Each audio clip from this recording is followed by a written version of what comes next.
welcome back, everyone. We'll get into our recaps. I'll just roll to see who will kick us off.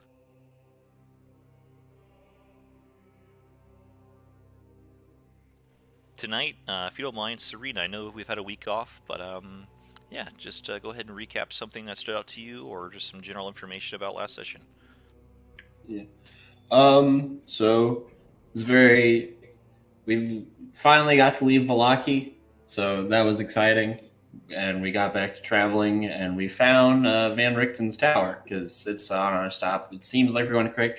I don't know if we're going to leave immediately, but we're here at this tower. It's pretty interesting because there's definitely a lot of magic behind it. There's a blue dragon that seemed kind of apathetic towards us. Then there was those golems. Then there was the animated armor. So I can't really tell if it's neutral, but it didn't seem particularly harmful. So it's very interesting to have not stumbled upon it, but it's kind of neat that we've gained an ally that's a bit more stronger than we thought he was. But then again, I guess it's to be expected because here in Barovia, everyone has some kind of alter identity. And we met, what was her name again? Esmeralda. Yeah, Esmeralda. And she's very interesting. She's neat. She had a cart, and it seems she's friends of friends, so we've got more people. And I'm very curious, though, because from what was described, she was very injured, so I'm very curious to see what was chasing her. I think we neglected to ask that, but I'm sure we're going to run into it soon. So I'm looking forward to that. Yeah, it seems like every time a new door opens, just more, or every time a door closes, more and more open. A lot of mystery behind. We've found Van Richten's tower, but still no Van Richten. Thank you. Go ahead and take your inspiration, and we'll see you next. Next will be Jensen. If you don't mind continuing us with the recaps. I have, for some reason, a very, very terrible memory of last session, so I'm gonna take a mulligan this week and just hope to earn inspiration maybe through some roleplay later this session because I am drawing a complete blank. No worries, man. That's what happens when a week's off. I was kind of relying on you guys. I have the benefit of a lot of DM notes too, but no worries at all. Yeah, sorry. Honestly, sorry about that. It's nothing against the. I remember having a fun session and being upset where we ended for right on the cliffhanger of the break. But man, I am complete. Rebecca's like, yeah, there was this dragon or something. I'm like, what? She's like, you were there. It's like you said stuff. I was like, what? I'm like, oh man, I nope. 6 hours in a plane cross country and then back. That's enough to make me forget. So. Yeah, no worries at all, man. I totally get it. Sleep deprivation and multiple kid bearing is kind of an added influence to loss of memory. Yeah, I'm sure there'll be opportunities to earn some inspiration in session. And we'll see you next. Next is going to be Dimitri. If you don't mind continuing us with our recaps. Yeah, so after a bit of discussion, we all decided that Van Richten's tower was the first location we should visit since we have so many, and it's on the way to a few of the other ones. So we stopped in there, and there was a wagon outside with nobody around, and horse tracks leading away from the tower with some other human tracks around the tower. After we figured out the silly little dance on the plaque on the door opened, and then a blue dragon appeared out of nowhere and asked us what we were doing.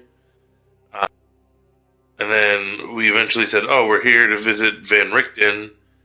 And the blue dragon's like, no, all right, well, just don't mess anything up. I'm pretty sure that's what it was. And then just disappeared again. So we went in, looked around, figured out the command word for the animated armor, which was Kazan. And then we saw Esmeralda come back, or we didn't know it was Esmeralda, but this lady on a horse, and she came back, like jumped on the ground, and then crawled under the cart, and then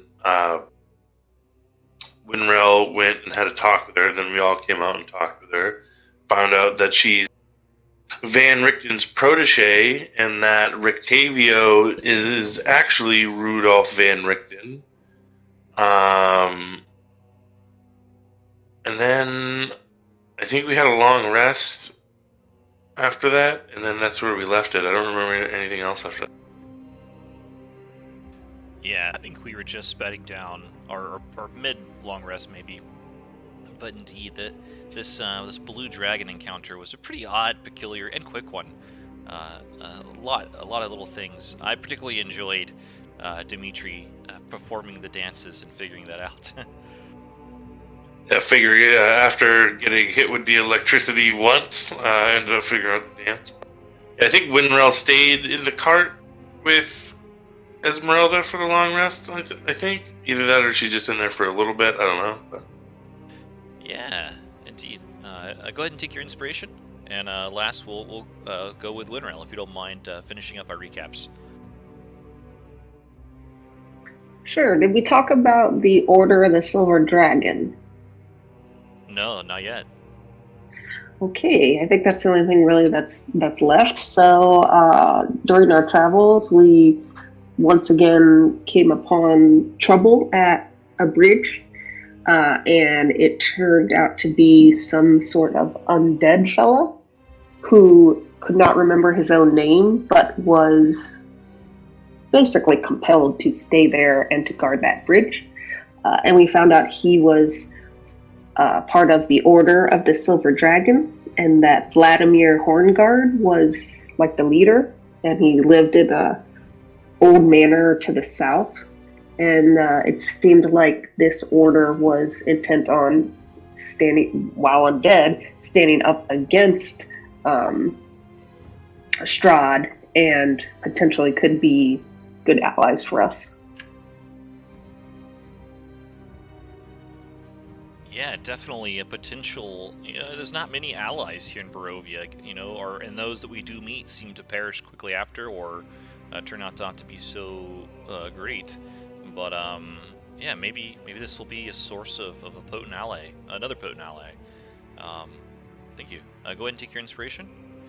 Let's see. Tonight, I don't think I have any housekeeping stuff. Any questions before we move back into session? Cool. We will go back to Van Richten's tower then.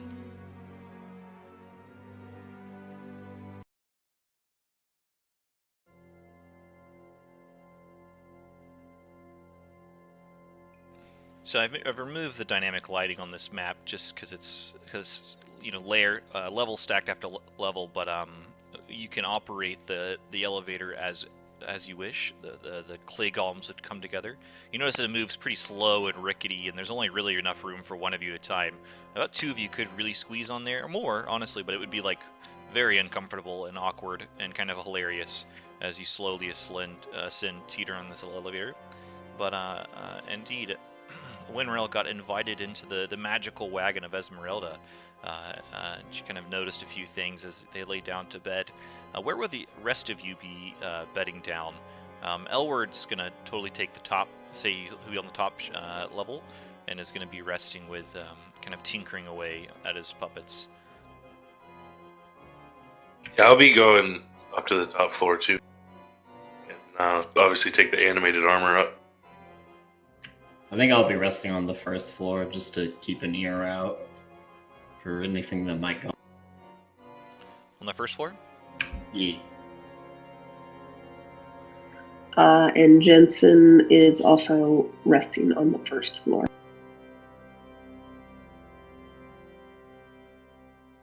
Cool. All right.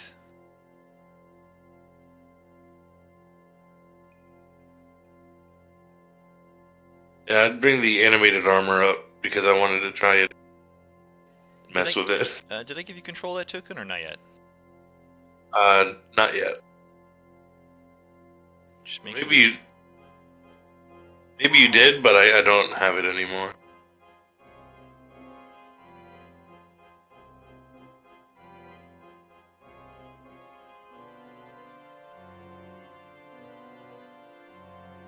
Okay, cool. You should be able to control the token now and like shift double click. I don't think there's any secrets on the sheet. Any visible secrets. Something you noticed, Dimitri, and probably Elward, both of you guys are tinkerers and kind of are architects and builders and creators and inventors of your own right. But as you kind of reascend the tower up the elevator, you notice that the elevator, it doesn't move quite as smoothly. It's like some of the chains have lost some of their construction, essentially, the construction quality, as well as the very ruinous floors of the second and third floor, kind of to be a bit more in shambles. And you would notice this too on the first floor, Jensen and Serena. Maybe like a bit of dust is kind of like falling. Maybe kind of like a rock, like a bit of debris kind of hits you in the shoulder. It looks like the tower is in worse condition than when you first arrived.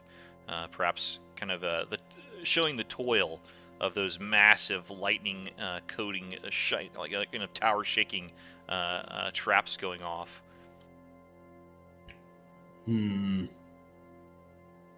That's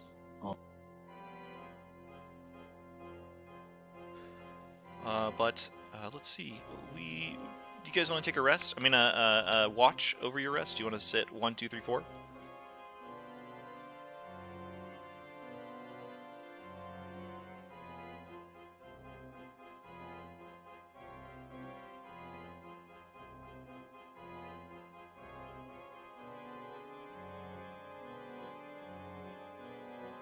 Perhaps Jensen will take 3 then, and Esmeralda and Winterell will just kind of collectively do 2 along with Serena.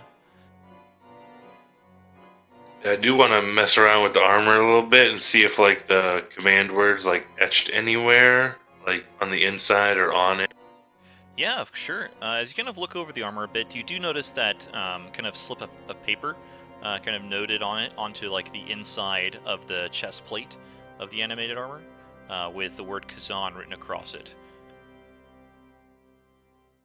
Oh yeah, that wasn't it. Like you wanted to name it Kasan, and we were like, "That's a bad idea." I wanted to try and rename it or try and figure out. I was just trying to figure out a way to make it so it'd be a different word or something. It'd be harder for other people to control it because it would be really useful as long as like other people, like enemies, aren't just like, all right, Kazan, attack them now, and like it would just follow it 'cause they know the command word. Yeah. Are you proficient in Arcana? I am not.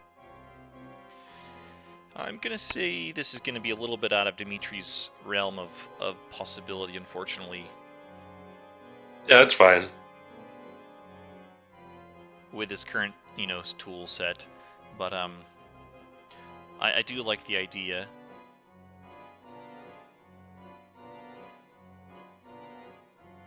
Guess for now, just so nothing bad happens while we're up here, I'll give it the order of only listening to me or Elward, just in case. It kind of stands to attention, looks at you, and then kind of does a move, like a set of armor. I mean, I assume it works out, because I don't know. It's experimenting. But yeah, I'll just do that, because just in case someone appears up here and then tries to say the word, and it will hopefully ignore them this time. Cool. Well, we'll have to roll for random encounters, unfortunately. Winrel, do you mind rolling a d20 for me, please? Certainly.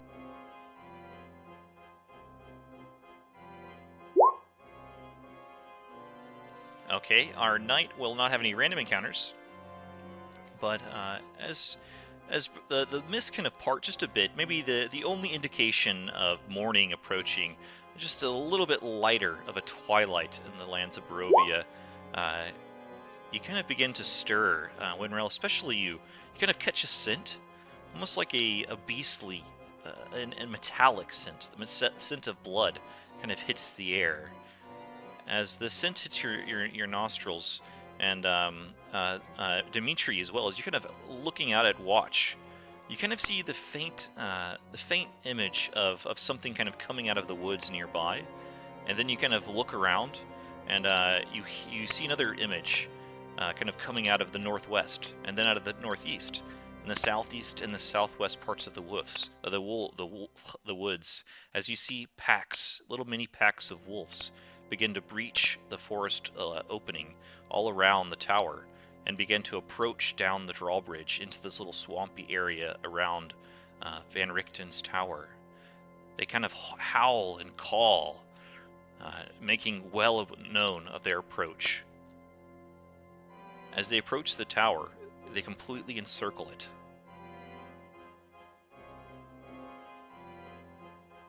All the while giving off their wolf howls and calls.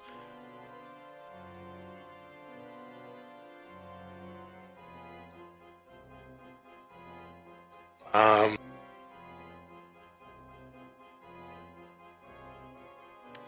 doesn't look like a wolf.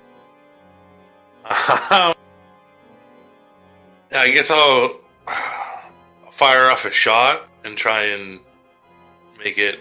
I don't know, I guess try and alert. I mean, if everyone's not alerted yet by the wolf calling, I'll try and do that, and then order the armor to go down to the first. As you gonna do you want to fire a shot at him, or just kind of like into the air? Just like I just kind of like past them, like toward them, but not hitting them. Just kind of make a sound. And which pack do you want to fire at? There's a pack to your kind of on all sides, as well as just in front of the tower. As you kind of look out, the southeast pack has a rather large, kind of burly, clearly the alpha of the pack. Massive wolf indeed. It has a massive scar spanning the back side of its body. Yeah, I was gonna fire it that way anyway, and kind of fire it. Like I said, like I don't want to hit the cart. Like I just trying to alert the people in the cart right now. Indeed, as you fire off, yeah, I mean your boomstick makes a pretty loud sound as it fires off. All those and the tower as well as the cart would wake up, and kind of as like Esmeralda stirs next to you, Winrel, and the others in the tower, this large wolf kind of howls once more and kind of holds his hands up. You see the rest of the packs kind of stop their approach, and this wolf kind of growls and then yelps almost in pain. And you see before your eyes this wolf change shapes into a large, kind of burly, kind of angry-looking man. And I believe I have a handout.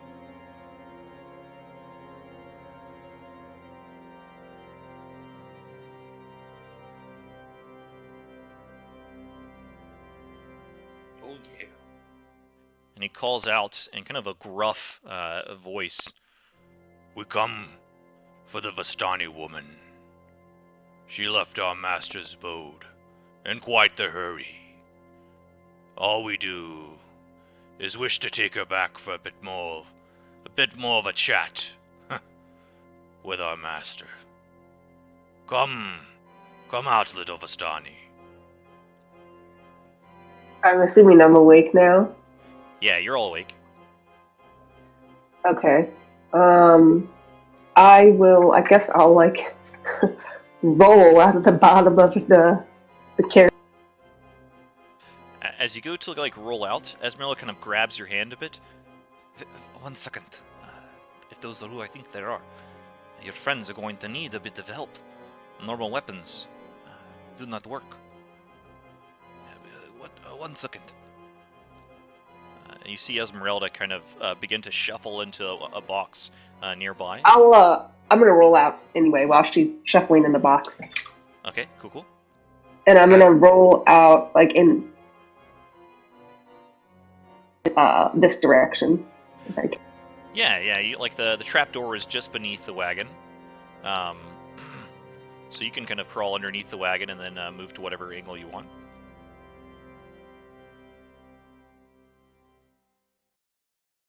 Ah, Kirill. So lovely to see you again. Huh. You're not Vastani. Who are you? How can you forget me? You see him kind of like cock his head a bit, and then he looks confused.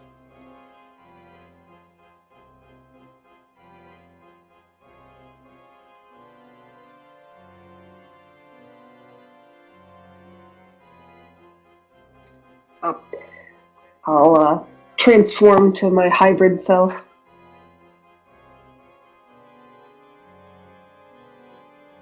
As you do so, perhaps you kind of hear like a Vastani curse word kind of go off, and you look maybe underneath the cart, and you see Esmeralda just popping out, and it's like, essentially like, oh fuck, and pop right back in, and the latch door closes shut. But in Vastani. And then I'll transform back. Well, you are my family, after all, right?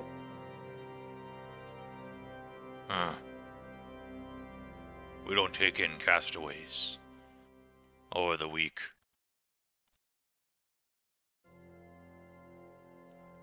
You must be one of Emil's. He's been dealt with. Oh, really?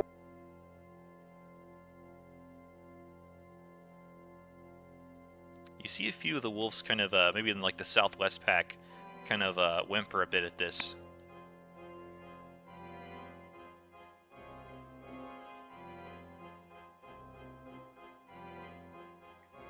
So, am I to understand Emil is gone then? Yeah. I took care of him a long time ago. Yeah, he will be bothering our pack again. Troublemakers aren't wanted. Uh-huh. Emil said I could come join the pack anytime. I guess you don't honor that agreement? Mill doesn't speak for the pack. He had hoped to, but no.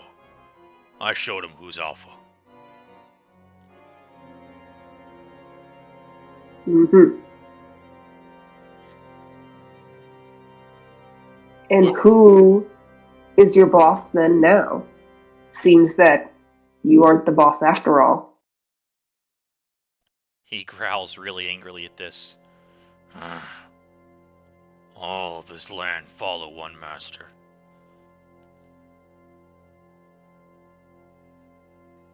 Well, obviously not all of it.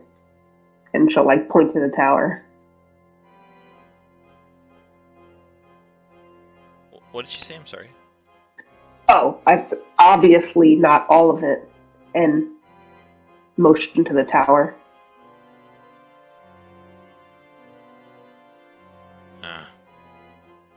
Old wizard tired, yeah? What about it? You keeping the Vastani in there? Maybe. What do you want with her? It's not what I want. It's what my master wants. We've been tasked to bring her back. You gonna stand in our way? I mean, I'm shocked that you, all-powerful Alpha, let her go in the first place. Who was to blame for that? We weren't at the castle. It's our task. You see him visibly getting upset.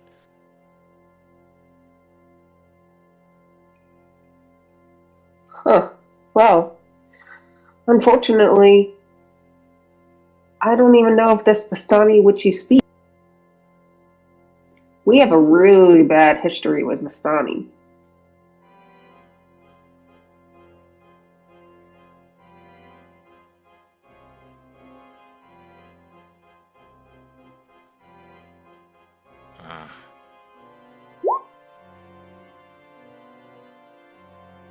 You see him kind of motion a bit, and some of the wolves kind of get closer.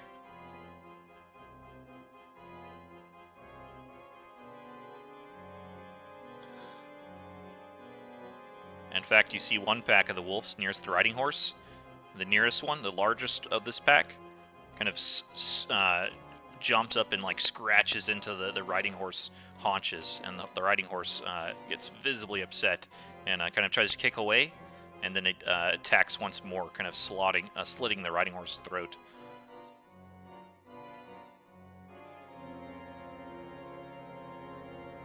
Damn. Which camp was the one that looked upset at the mention of email?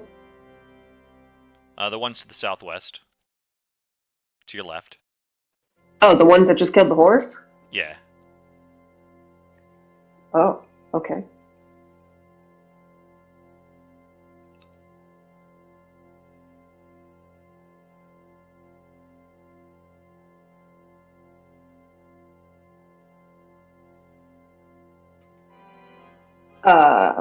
Little Vistani, come out.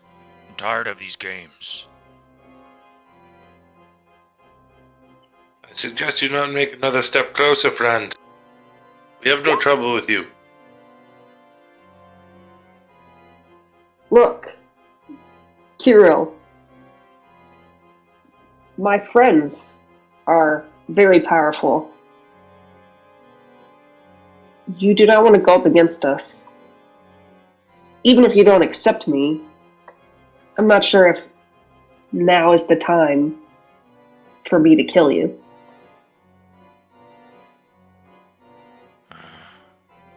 If you had wanted to be one of us, you would have proven yourself worthy in the den. Only those worthy survive. The weak flee or die. I thought it was clear I was there to kill you in the first place. If you had killed me, you'd be Alpha.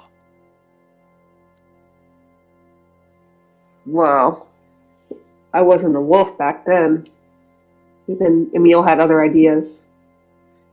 But you guys killed the rest of my party. My friends. Fellow worshippers. This is the only warning I'm going to give you. Otherwise, I'll carry out my original directive and take you guys down. I remember. Mill's wife said something about this. Mother Night. Yeah. Those priestesses. That's right. They tasted as of rotten fish. Ha ha! And at that, I'll get so angry that I lose control and I transform. Like declaring some hostile intent? Just, I don't move. I just, like, am shaking with anger, and so I transform all the way to a straight wolf. Cool. You know, so I'm just standing there shaking. And what are, yeah, it's the first time we've seen your wolf form. What are Jensen and Serena at this point doing? I kind of saw that a few of the wolves that got near, was near your first shot, your warning shot, Dimitri, kind of saw your voice and kind of got like a bit of a defensive position towards you. They clearly saw what your foreign weapon was like, and it was a little bit scary. We had a successful long rest, right? Not yet. I'm sorry. Oh, okay. You saw my messages, right? I got you. Yeah. Okay, cool. That's why I was asking Serena and Jensen. What are you guys up to right now? Jensen's been listening at the door, and he will he's been getting ready to step out, and so as Widrell transforms, he'll smack open the door, polearm kind of slung over his shoulder, and take a few steps down in a very kind of defensive posture.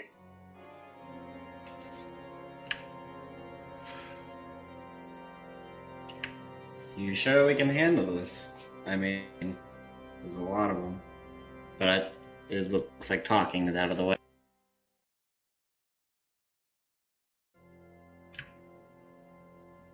And Serena's just going to take a defensive stance. Alright. None of you are Vistani. Where's the little Vistani? The one with one leg. Oh. We ran her off over a different location. Tried to take our shit like all Vistani do. And we just humored it and made it run away. Why'd she leave her wagon? I mean, we were going to You take mean her our things. wagon? It was her life or her goods.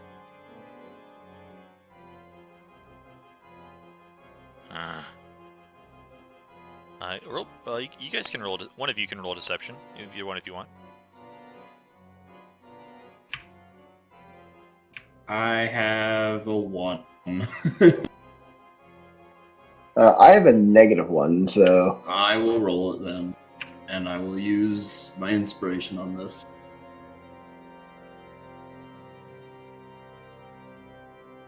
Never mind. Whoa. Nice. Okay, cool. Oh man. Where'd you send her? You said you ran her off? Yeah, she went off. I'm gonna just point off into that direction. She went off that way. I fired an arrow in her. She's a bit limping. I don't know if it did anything really. You know how they work with their magic.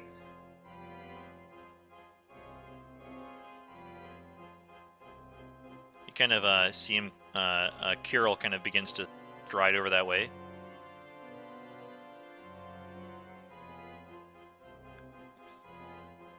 And he goes back into kind of wolf form. I'll leave his token as is, but he goes back into wolf form. And kind of begins to like smell the ground.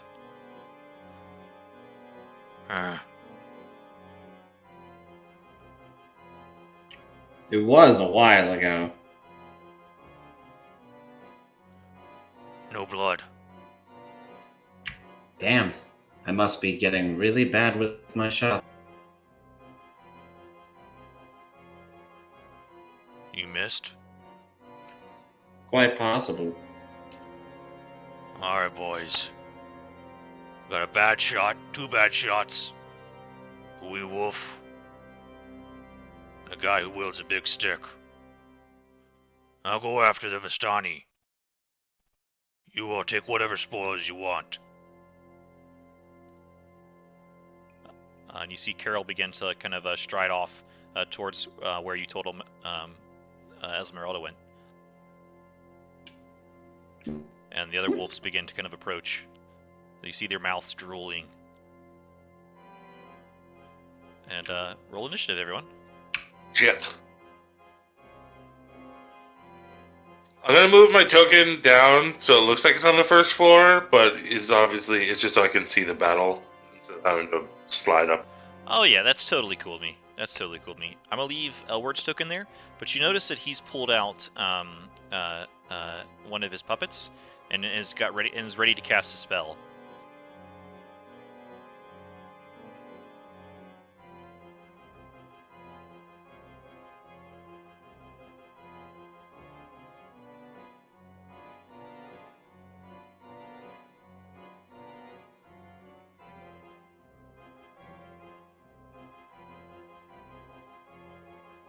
Alright, I'm gonna roll for each pack. And hopefully,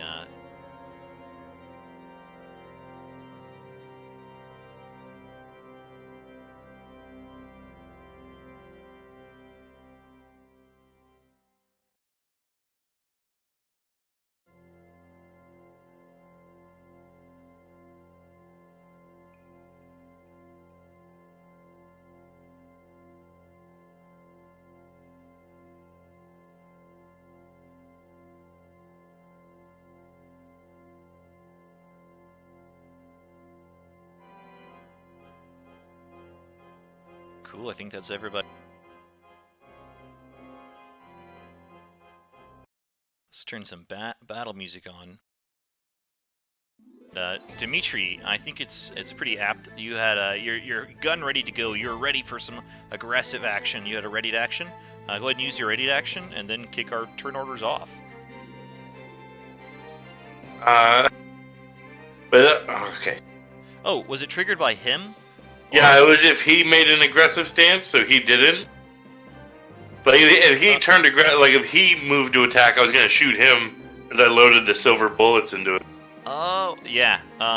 Never mind. Ready to action doesn't go off, but you still react first, and we're ready to go. What do you do on your turn? So unfortunately, I don't want to waste the silver bullets on what appear to be normal wolves, so I will reload my weapon with normal bullets.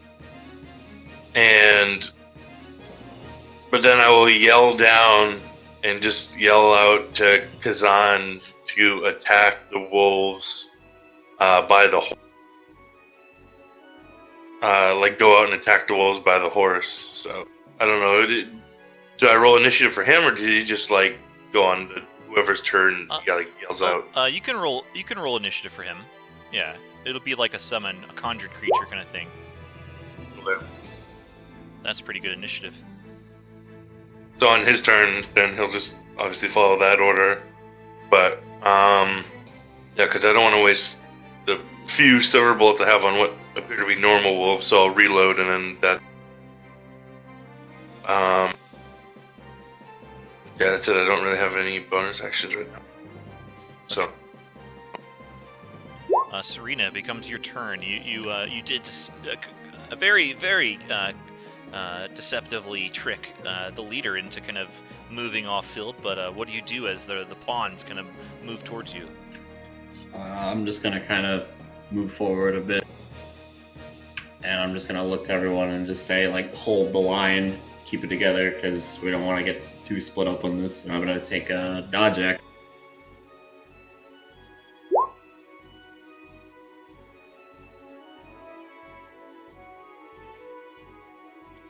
Jensen, becomes your turn as you see Serena kind of resume her fighting style, her very unique fighting style. What do you do? I thought. Oh, did I? We'll have to update my token at some point in time because I've got the new fun mask thing that Elward made for me. You can do it if you right-click on your token, and you should see multi-sided, and then choose side. You can do random too if you want, but it might you might get unlucky. Yeah. Oh, that's amazing. Oh, that's amazeballs. Love that. That's super cool. Even updated in the turn order. Oh yeah, that's dope.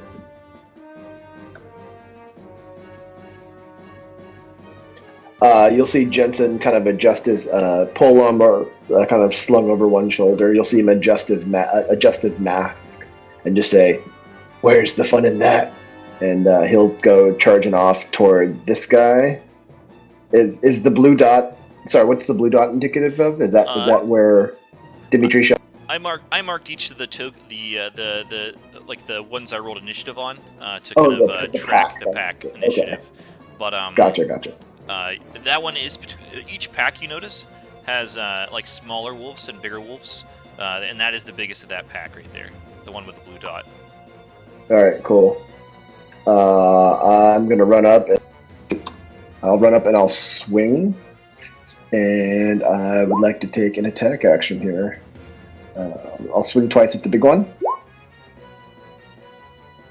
Oh, nice! Using your new halberd, and it has reach too, so you can attack it one square off or up close, either way. Okay. Yeah. In that case, I would have gotten as close as I needed to engage.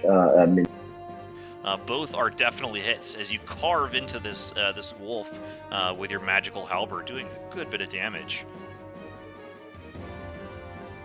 All right, and then I'd like to use my action surge, which I got back because I believe we took a short rest. We haven't taken a long rest, but I do have a short rest. Yeah. So I'll blow my action surge, and I'd like to actually hit the one right below it with 2 strikes. Sure, go for it. On the very first one, describe the kill. Oh shit, the first one kills it? Oh yeah. Oh, okay. Yeah, so I'd like to kind of like slash, and I'll do like a kind of like he's doing that cool move where he like spins the blade above his head, and like and comes across and slashes it. Like I assume I'll just kind of come right across the head, and if it's smaller, I'll just lop the head off on the small guy. Nice. You indeed cleave that off. That wolf. Do you want to direct the second attack at another one? Yeah, I would like to. I'll direct the second attack against the first one, but I'd also like to activate that. Oh no, the thing didn't work. Oh yeah, your halberd does something cool once you kill something. Yeah, shit. I made a little macro. I tested it last week, but now the macro's not working. Shit, sorry guys. It should be it needs to make a, let's see, any hostile creature missing its hit points within 15 feet needs to make a DC 15 Wisdom saving throw, or take 1d12 necrotic damage. I rolled the d12.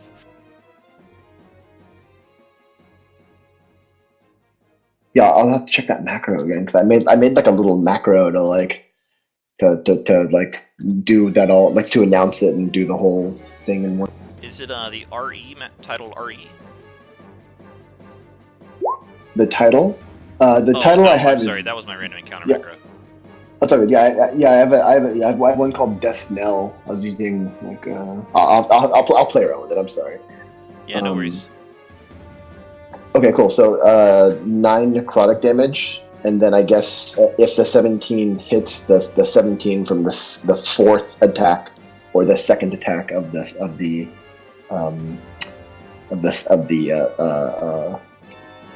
action surge action. It does. You kind of brace into your frenzy of attacks, moving at ungodly speed, swinging 4 times, doing a lot of damage to the massive one, cleaving the head off one of the smaller ones, and your bell tolling its loathsome toll, kind of doing even a bit more damage and scare to the big wolf. You know, I'll give a kind of a knowing grunt beneath the mask as I pass turn. And it becomes Kazan's turn. It would run out and then see the wolves by the horses and go. That was 50. So move to 30 feet to attack the wolves by the horse and just attack the one it can actually reach. Yeah, go for it. The first one actually smacks into the wolf. This big, really hurt wolf. But you kind of see it doesn't seem to. You see like a big fist-sized stump kind of plunge into the fur, and then the stump kind of immediately re-heal. All right. In that case, that's it for him. All right. All he's got. These wolves are going to. No, they're not going to climb that ladder. That would be pretty ridiculous for a wolf.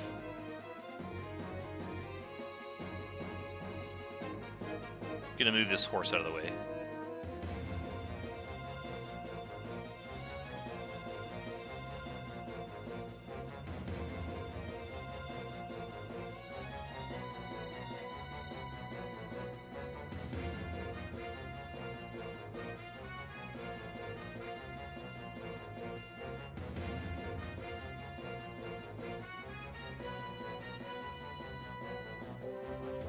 You see these wolves move in quite aggressively straight for you, Jensen. The first one will be the first one to reach you, the big one with a dot, and it's going to make an attack. It doesn't make a multi-attack; it just makes one attack as a wolf. It is going to try to bite you. 16, I don't believe, is a hit on you. Nope. And the other 2 wolves are going to attack. They try to bite into you as well, but they have advantage. 22 is probably going to hit. And I need a strength saving throw as the wolf to your right or left kind of bites into you, doing 8 piercing. Tries to drag you to the ground.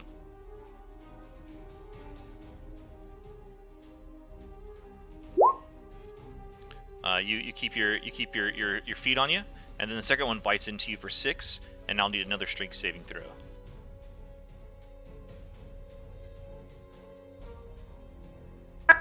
Oh, sorry. Piercing damage, right? Is it Right. like magical, or does No. my heavily armored protect me? It does. Yeah, you have it on your feet. So it would be 5 and 3 for a total of 8 from the 2 attacks. 5 and okay, great. Okay, so I took away 6. Okay, so I should add back 6 plus 6 for the heavily armored defense. Sorry, it's been a while. Break's tough. No Okay, worries. another strength saving throw. Yeah, you are very sturdy, heavily armored and angry.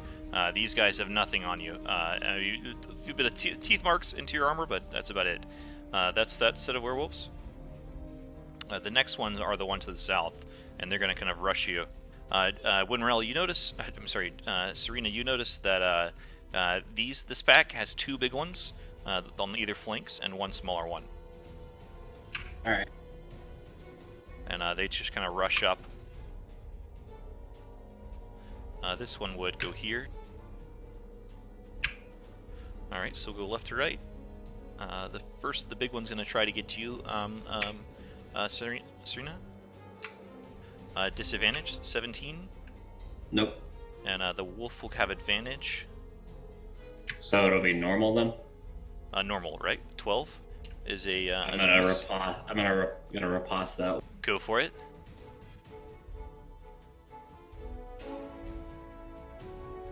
That's a hit. And do you roll extra damage? Yes.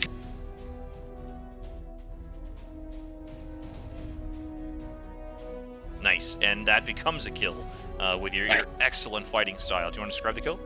Yeah, I feel like as it just tries to come bite me, as soon as it opens its mouth, I'm just shoving it in there. Nice.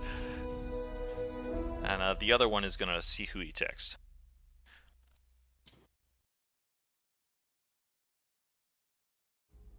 It's going to be you, Winrel. The other werewolf is going to try to bite into you. I don't... Oh, no. Yeah, your AC, unfortunately, is really low in wolf form. That does hit.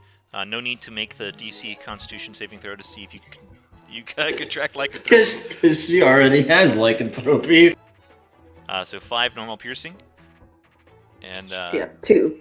Indeed. Right. And it'll become another pack.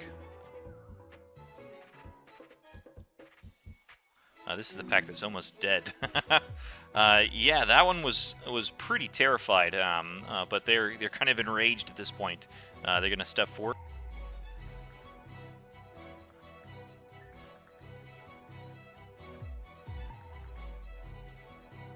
All right, the werewolf is going to go for you, Jensen, with advantage. Oh no, normal, just normal.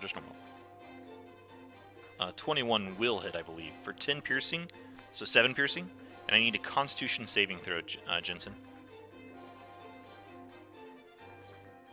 Yeah, you don't contract lycanthropy. You're all good. And the wolf is going to go for Kazan. Advantage. 18 to hit Kazan, I think will hit. It's just a hit, yeah. 9 normal piercing. Alright. Esmeralda, Serena and Winrel, maybe you're the closest to it. You probably see this. You see Esmeralda kind of like kick open her lock, her trapdoor. Seems to be kind of dragging a box, and it's an open chest, and she kind of crawls over onto the south side of the wagon. She tosses it towards you all. Use these if you must. Best wishes, and so long. Oh, okay. And she kind of hops onto her wagon, kind of the driver's seat, and she calls out, "Dravosh!" And 2 spectral draft horses appear.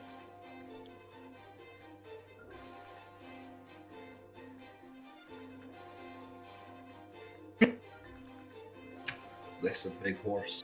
And she speeds away. As kind of speeds away, a couple of the wolves try to attack, try to like smack out towards Esmeralda. It'll be one werewolf and one wolf. Miss. And oh no, it's advantage, so it's just a normal miss. And Esmeralda speeds away.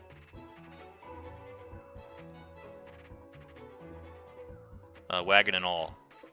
As you see the weapons, or like the box of of things that she threw out towards you guys, it's spilled out its contents, and you see several weapons of silvered make laying across the ground.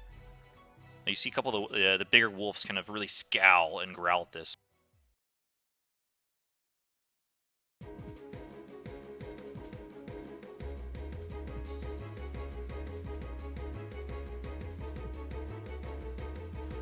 Next pack.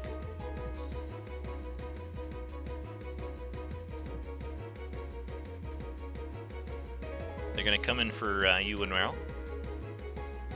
The first one will be the big wolf.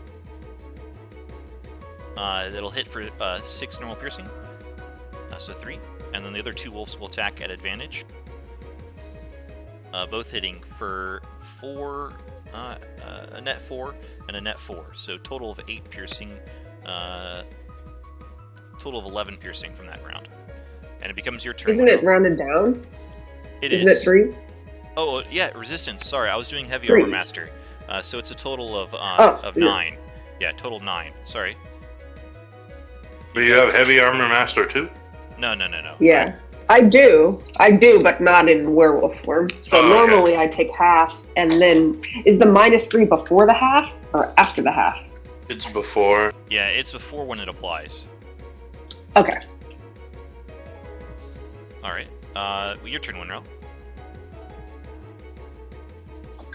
Okay.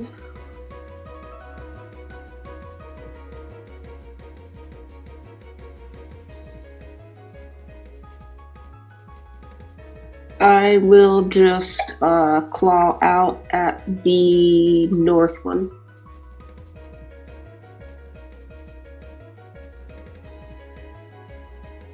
Yeah, that's a hit for sure as you smack into it for a good bit of damage. It's still up though. Okay, that's it for me. Alright, and the last pack.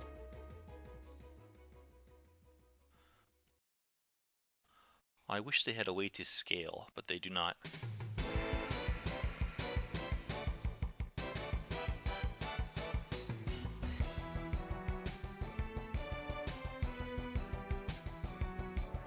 They're gonna dash to kind of get into the fight. One will just stop there. One will stop there. And one will stop there.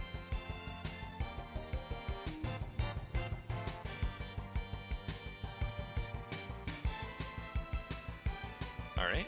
At the end of this round, you notice, Dimitri, you see that Elward is looking very upset as he kind of looks towards his puppet. She won't cast her spell. What? Firebolt! Go! Firebolt! Your turn, Dimitri. Just figure it out quickly, and then I'll move over to the window here and lean out, and yeah, just start trying to thin the pack. I guess I'll try and take out some of these smaller ones. So I'll go for the one in front of Serena, for the small one in front of Serena.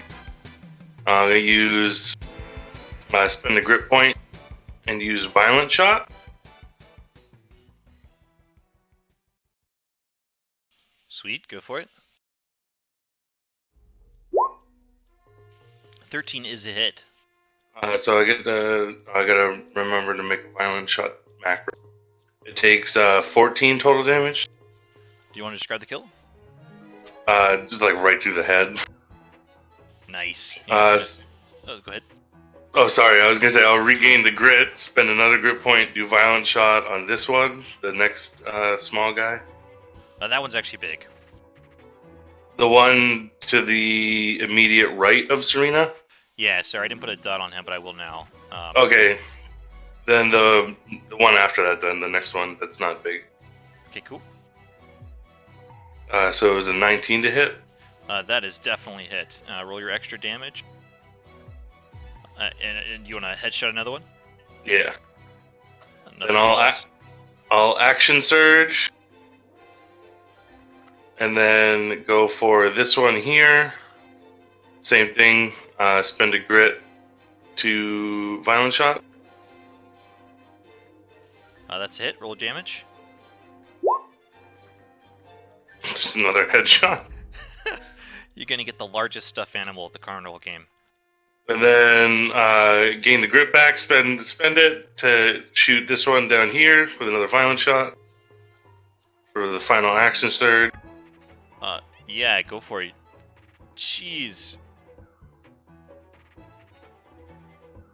I feel like all of them, you kind of like headshot, and you kind of see like the bullet wound go through and a little hole kind of appear, and the wolf slumps. This one, the head hits. It's like you accidentally had like an explosive shell.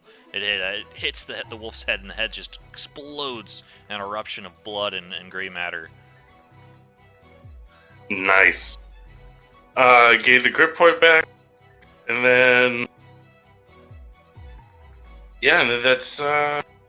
I'll yell out to Kazan to just attack the smaller wolves. Then gotta find the Yod. There we go. Oh no, I don't know why it's doing that thing. That's okay. Serena, it becomes your turn. So where's this box of weapons? Where did it land exactly? It'd be like at your kind of scattered around at your feet and around the back part of the wagon. If you kind of look around for them, they're obvious. No need to make a perception check. You can. What you see is you see a battle axe, a flail, a morning star, and a light crossbow loaded with silver bolts. All right. So there's that morning star, battle axe, and a what was? All right. I guess I'll grab the. I'll try to grab the battle axe. Then I don't know if that would provoke an attack of opportunity or not. Nah, you're all good. It's just an interact with objects to pick up a weapon. Should I add that or? Yeah, you can. You can drag and drop a battle axe onto your character sheet, and it's a silvered.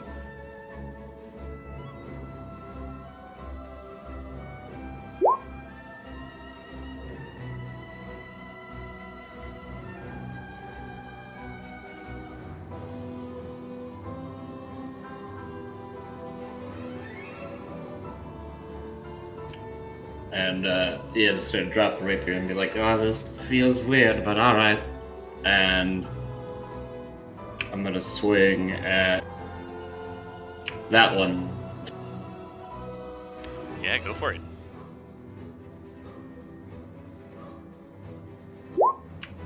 That's 11 probably is it may actually be a hit. No, it's just a miss when they're in wolf form. I don't use strength too well. Go again. Do you have precision attack? Yeah, but I kind of want to save it to do more damage, just for this. Gotcha, fair enough. Yeah. Alright, well. Nah, I just won't do that. That's.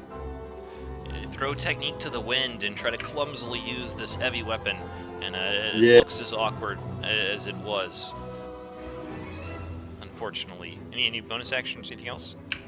No, I'm just gonna pass turn. Becomes your turn, Jensen. Sorry about the super crazy turn order tracker wacko thing. It's all good. Still kind of spinning around like a whirly-durly of death here. I will strike out. So the big one's in front of me. Is that correct? Yeah, and you have a new big one to your north as well. All right, cool. I will. I guess I will swing first at the big one that's already injured to my left. Yeah, describe the kill. This one I'd like to kind of. Just. This is more of a kind of a lunging plunge, just right into the chest. As I pull it out, spinning and the blood kind of flying off the blade as I go back into kind of a spinning motion. That will also trigger a death knell for anyone within. I don't know if anyone's within 15. I don't know if there's anybody within 15 feet or not of me. Any other injured ones within 15 feet? Oh no. Oh, maybe. No, this one's too far. Yeah, it's only 2 necrotic anyways. And then pulling that one out of the chest. So this one's a small one to my northwest. Yeah. Pulling that one out of the chest, I will spin around and I will strike at that one. That is a hit and a slaughter as you slay that one once more too. And then I'll face off against, and I'll kind of square off against the one to my north. I would like to use a battle maneuver. Oops, sorry. I'm not sure why that battle maneuver. I guess it just automatically rolls a d8. I'd like to use maneuvering strike. I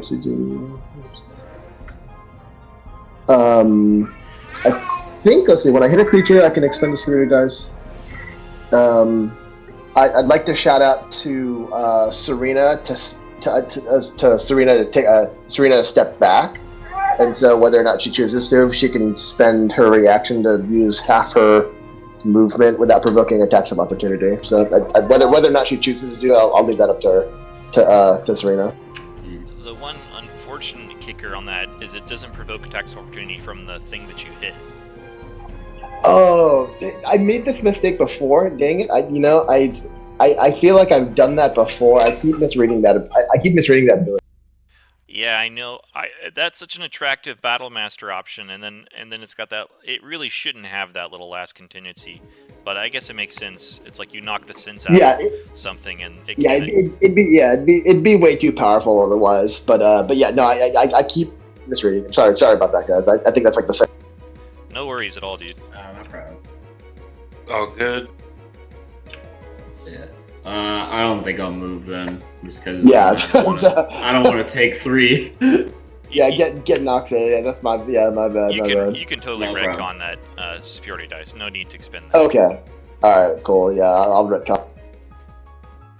As you slay 2 wolves, Kazan's turn. The animated armor. Yeah, he's just gonna swing out twice at the little one in front of him. Go for it. Whoa! Describe the kill. The first one's a complete whiff, and then maybe as frustrated as an animated armor can get, he like brings the second one down and like just the overhead swing down on the thing's head. Wham! And it just you kind of see like the fist, the armored fist, gonna stick into the skull. A nice squelchy noise. It falls dead. Donkey Kong punch him. Then that's it. Let's see. Okay, this pack is now a pack of 1, a solo pack. It's gonna continue to try to fight. It's gonna kind of try to maneuver out of the way a little bit, just here, and then oh my, sorry about that, guys. And it's gonna try to attack you, Jensen. 17 is a miss. That's that pack of 1. Now it's these green packs. They're gonna step up and kind of flank you, Serena.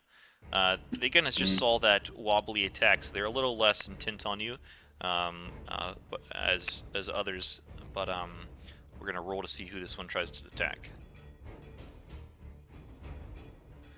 Serena, it is gonna still continue for you. Oof, that's a big strike. 5 piercing. And I need a Constitution saving throw. Yeah, good. All right. You're not cursed. And then the other one is going to go for you as well, Serena. Another Ow. 10 piercing. I'd like to.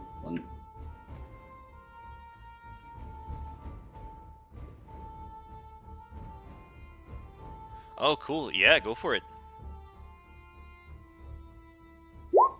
Okay, well. And con. Cool. Not cursed. No werewolf for me. That's that pack of 2. Let's see. This pack is all dead, and Esmeralda is out of here, so it becomes this pack. You see Esmeralda in the distance, kind of. She's crossed the little bridge now that Lake Baratok has over onto Van Richten's tower, and riding off into the distance. It appears that she's kind of going south towards Argenvostolt versus west and towards Krezk. Alright, this one is, I believe, also a solo pack at this point. It's going to try to bite into you, Inrel. 16 will be a hit for 2. And becomes your turn, Winrel. Okay. I was just slash out at the same one to the north.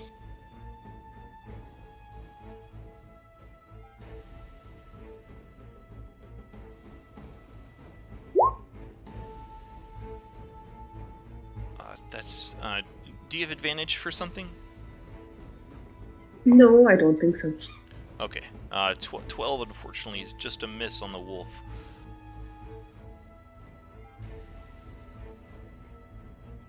Alright, this one is gonna, continue to do this full flank tactic. Bring it.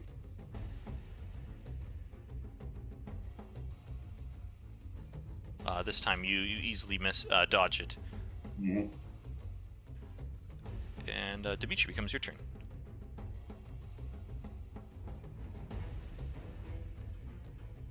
All right. I will, my 2 remaining shots, take some shots at the big one over here that looks injured. And I'll do a violent shot on the first one.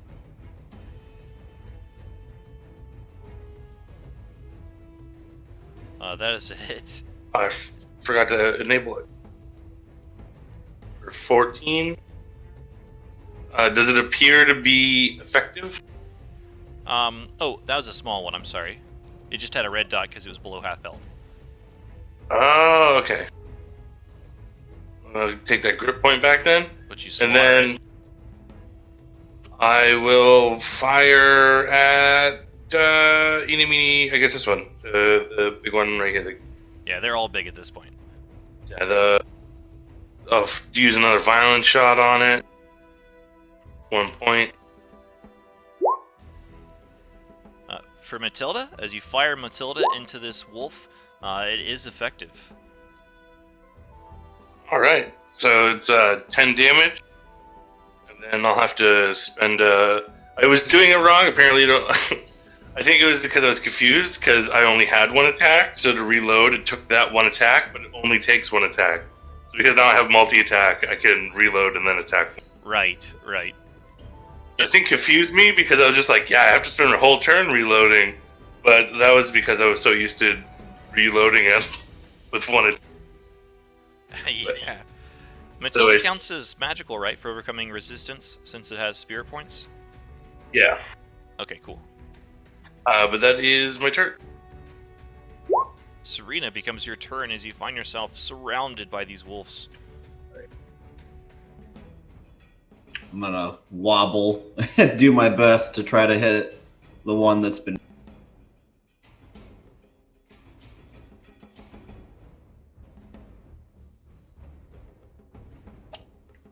Alright, I'm just gonna use precision on that. 12 is a hit. So it hits. Oh, I don't need. Never mind then. These ones are a little bit slower, a little bit lumbersome. You see their limbs are kind of like distorted, a little more bulky than the other ones. Oh, I didn't put dueling on that, so that should be 7. Cool. Sorry. As you slice into it, it howls with rage as its skin kind of burns with a silvered weapon. You like that? I'm gonna do it again. I don't say that, but I'm just doing it. There we go. Indeed you do. Go for it. And this one I'm gonna use a shotgun. Do an extra. Go for it. Excellent. Indeed, yeah. You deal some extra damage. I added a +2 to it, actually, so that works out perfect. But I see that you added the dueling this time. And I'm just gonna go for broke. I'm gonna action so. And I'm just gonna keep hitting the same one. Go for it. It's a miss. Oh, that's a yeah. I'm gonna try to get it. There That we was go. a hit. That's a good. And that's it from me. Yeah, that wolf is looking pretty rough. It's not happy about it. Jensen, becomes your turn. I'm gonna keep waylaying at the one in front of me, the big one, and I will swing. Whoa. That's a heavy hit. And if he doesn't kill him, I will swing again.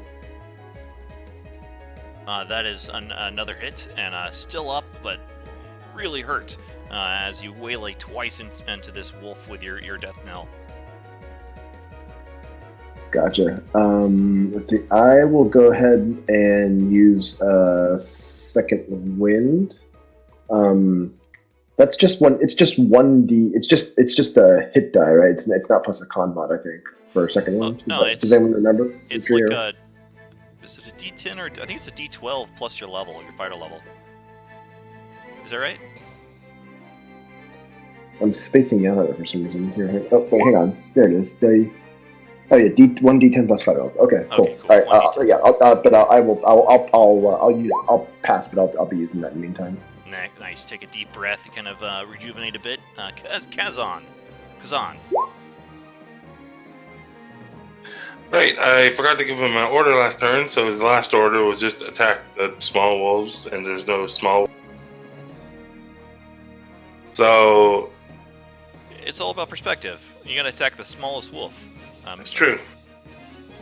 Which one's the smallest wolf? Go punch it. I mean, Kazan could It's silver for weapons, couldn't he? it's this one. Alright, he's going to, without regard. Animated armors aren't exactly the brightest. I'll move over there, so incur 1 attack. Or 2 attacks, I think. Just one, it looks like. No, 2. Yeah, 2.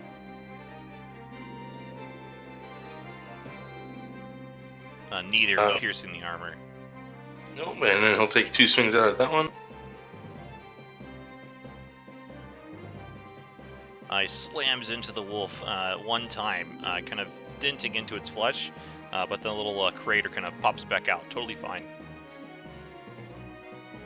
Alright. And then that is it. Alright, this pack wolf is not looking super hurt, but it's looking around, kind of sniffing the air, and it sees that it's kind of its brethren is losing the battle a bit, so it kind of positions itself a bit more safely towards the bridge. Essentially, it just shimmies around you, Jensen, and then tries to bite at your heels as it does so. Geez, it hits again for 7, and I'll need a con save. Yeah, you guys aren't turning into lycanthropes. Only one person can be a lycanthrope. That's that pack. The next pack is right here. Let's see, it's gonna try to flip. It's gonna try to attack you, Jensen. And miss. The next one is dead. We can just remove that one from the turn order. This I one. think you skipped one. Oh, thank you. Yeah, because they're the same pack. Thank you very much.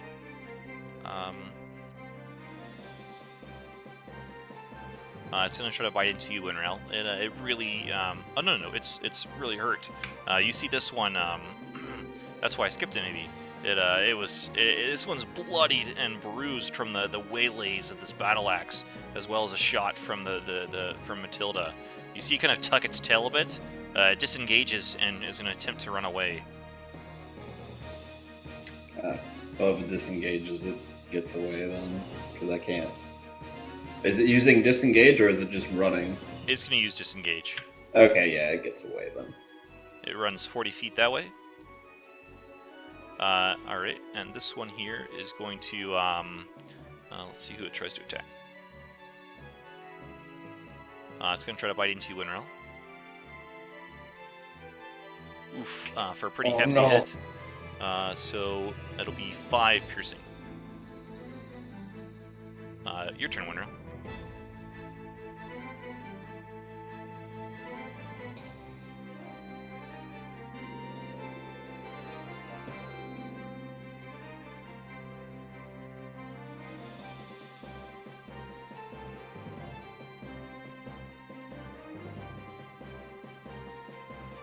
Okay, sorry, I couldn't see the thing. I will. I'm gonna bite. Go for a bite. Nice, that's a hit. You chomp into this creature, and it kind of pull off some flesh a bit.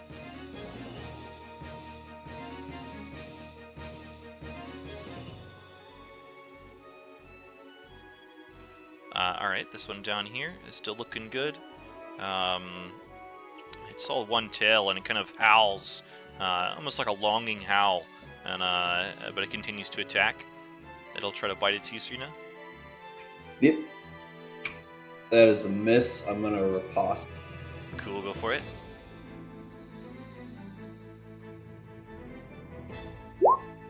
And that's a miss. Eesh. Yeah, that's a miss, unfortunately. But Would that still expend the dice, even if it misses? I think so, yeah. Alright. Worth a shot. Definitely. I mean, it's been pretty effective. It's just unfortunate roll. Dimitri, becomes your turn. Alright, I'll spend one of my attacks to reload, and then seeing the one turning tail and run, I will take a shot out at him, spend 2 grit points for 2 to violent shot at level 2, essentially, and take a shot out at him.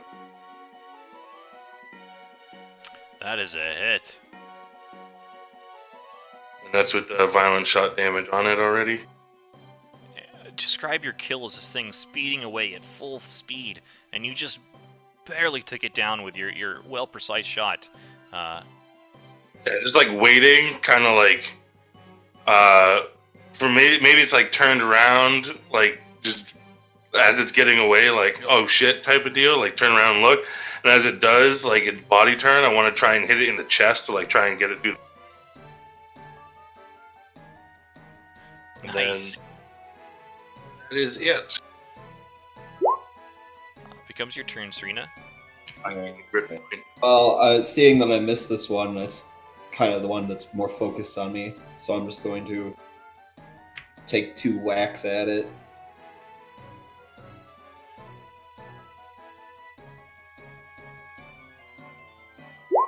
Oh! Nice. That one's getting a superiority die. Which one were you attacking? Cool. Thank you. So, 16, not bad. And then I'm just gonna bring it down again. There we go. Oh, you can roll another superiority dice. You can double all your damage dice. Oh, right. Cool. 13 is also a hit. So that's 18 for the first one. indeed. 24. Yeah, no, that's 26. Pretty nice blow for sure. And I think at that point, I'm just going to try to keep it at bay, and that's the end.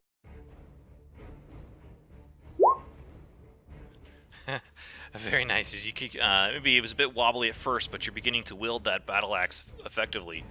Jensen, becomes your turn. All right, I'll strike at the one directly south of me with. That is a massive blow. And another one if it doesn't kill it. It's not dead, but gravely wounded on Death Knell's door. I would also like to, if possible, I'd like to shimmy around the guy here, if possible. Seeing one run away, I'd like to kind of, I'll use my strikes to kind of reposition myself.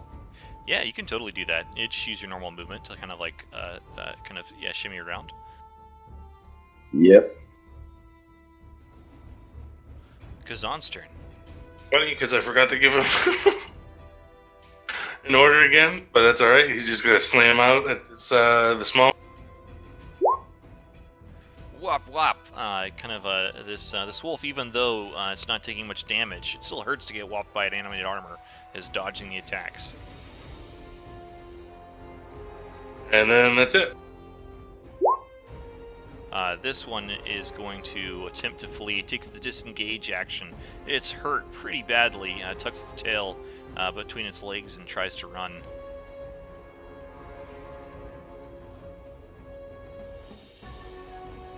And then this one over here is going to go. Its other one is the one that's... Oh, sorry. I did this one just run away run away from my? It from did. my... It did, but it took the disengage action. I would like to sentinel hit it, which allows me to hit it. Nice. Go for it.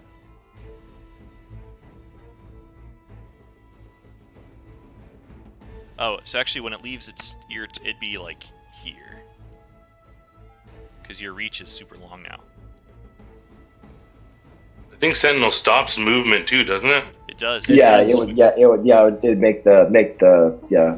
It is the best feat in the game. So yeah, I think if it doesn't kill him, let's say I just catch like a hindquarter tendon, maybe like an Achilles. Oh, is it the 17? Is that your attack roll? Yeah, 17. Oh, geez, nice hit. Yeah, that you slaughter. Do you want to describe the kill? Yeah, I think as it goes to turn and run, I think it'll just catch the very edge of my blade as it takes off like the leg below the knee, and it just like crumbles. Nice. Yeah, that effective use of your feet. Your ability, feature, and feet, positioning into the spot you got. Oh yeah, I'm sorry. You are right. The gong would go off for 11 necrotic. If anything's damaged, I'm sorry. I shouldn't have rolled that. Is anything even near me? 15 feet, I guess. Anything? 15 of you or 15 of the dead thing? 15 within the slain creature. So it'd have been here. Both are within 15 of it. Oh, okay, sweet. Yeah. So DC 15 Wisdom save against for 11 necrotic. Nice. One saves, one fails. That is such a cool weapon. I'm very thankful for you giving it to me. Yes. It's like giving it to us, and then everyone else giving it to me.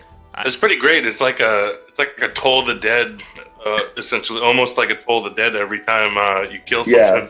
Yeah, totally. I also did not give it to you guys. You guys found it and earned it by slaying lots of cultists and finding secret rooms. It could have very easily been missed. But good use of your weapon, and they're still up. One kind of see some blood kind of squirt out of its wounds. This black ichor as your bell tolls. But let's see. This one's gonna go. Let's see who it's gonna attack.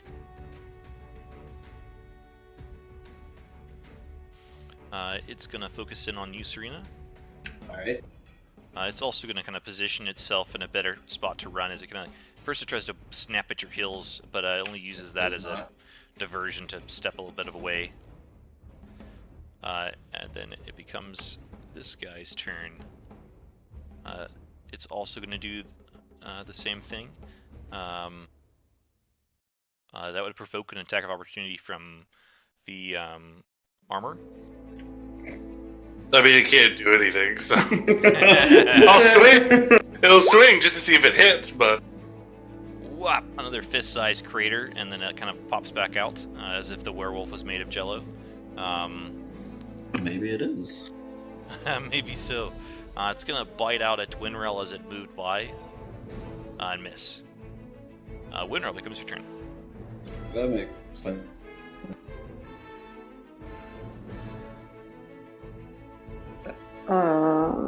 I will claw out at it in response.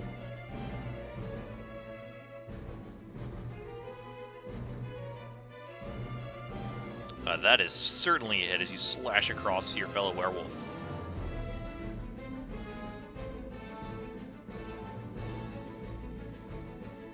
You see this one. This one was one of the ones that reacted to Mill, the talk of a Mill. It kind of looks around at all the wolves, and it kind of lowers its head a bit. I submit. I submit. And that's how it uses its turn. Dimitri, your turn.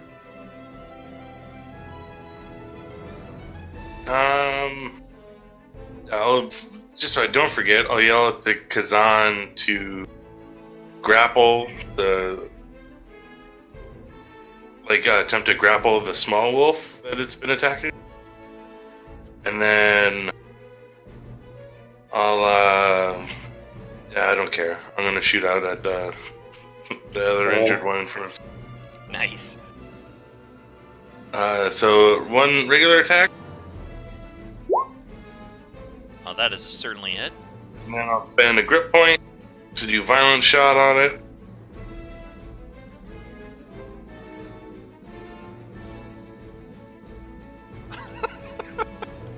It is violent. Describe the kill. That's gonna be like a wolf explosion salad everywhere. Yeah, I don't.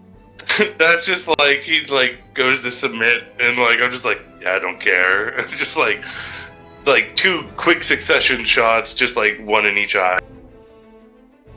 And then I have a question. So one is I get a grip point back on a crit, but I also get one for killing something. So would I just get one back for that, or would I get two? I honestly don't know. I haven't looked at the gunslinger language that closely. But if it's one for in each scenario, that was both scenarios, so you'd get two back.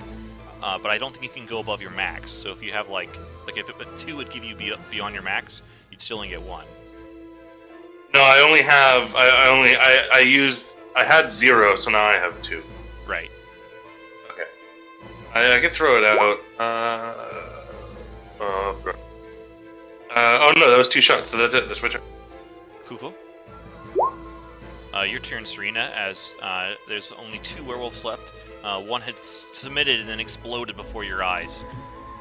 I give that a bit of an eyebrow raise, and I just figured, it's just Dimitri being Dimitri, so might as well go balls to the walls. I'm gonna move a little bit to get there, just so in case one of them tries to run again. I don't think that would provoke anything. And I'm gonna attack this wounded one.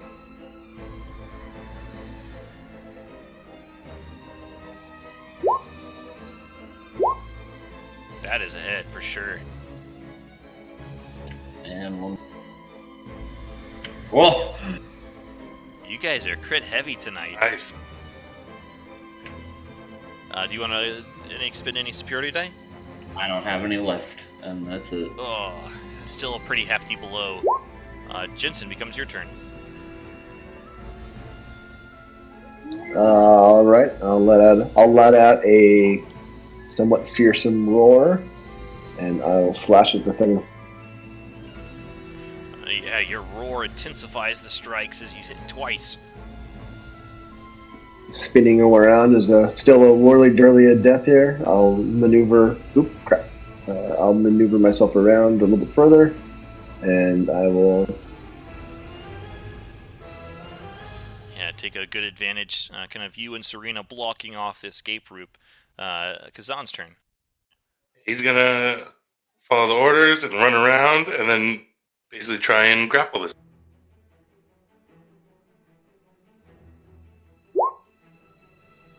Oh wow, yeah. Let me give you a check.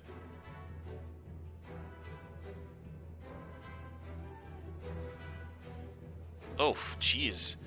This werewolf is kind of fighting and biting. It does not want to get grappled. It just barely outmuscles Kazan. But I guess I'll do it again. He's got multi-attack. So Yeah. I don't think that's gonna work. Nope. Oof. In which case, that is Kazan's turn. This werewolf wants to live. This one. But it can't. Yeah. This guy, oh man, this werewolf is, because the bridge is to the southeast, it is in a tight spot. It's gonna go down fighting.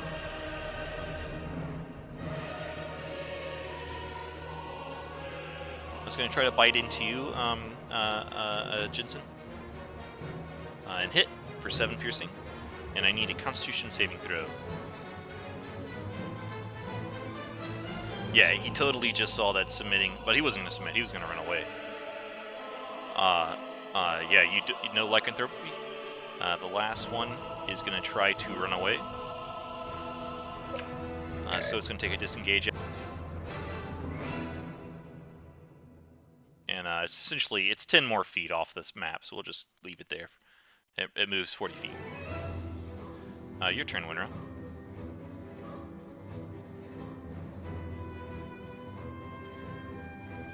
Okay. I'll come over and claw out at this.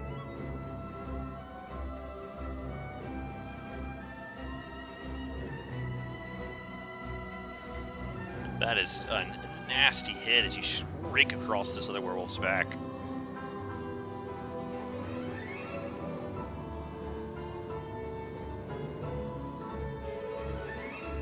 This dude is dead. Dimitri, becomes your turn. Alright, yeah, I'm gonna try and get the one that's running away. Cool. I'm sure your gun has that range, doesn't it? It's like, 80, yeah, it's 80 feet, 80 to 320. So. Okay, yeah. And you're not at disadvantage yet. No. So I'm gonna shoot, the first one is gonna use just both grip for final shot.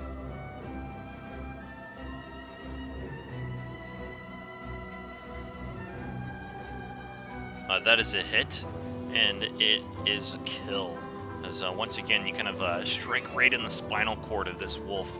As it's sprinting away at full speed, it just slumps and like slides across the bridge, kind of like dawdling off a bit, like half into the water, half on the bridge. All right, and then I'll spend 1 point that I just got to take a shot at the. That's twice this happened tonight. You describe the final kill of this battle. That's what I just like. It's surrounded. It's probably looking panicked, and then I just like. I was like, oh, we basically just thinking like, well, we told them, and then just like it's just like I'm putting it out of its misery just through the head.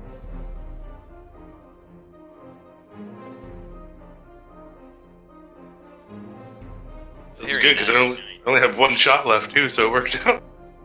As the final shot from Rentilda rings out, you hear a roar across the bridge, and as you see a large wolf creature kind of disappear into the southern wood line, and that'll end combat. At this point, you kind of hear Elward call out from the top floor, "Hey, this tower has an anti-magic field around it. Sorry it took me so long to figure this out. I wasted so many spells.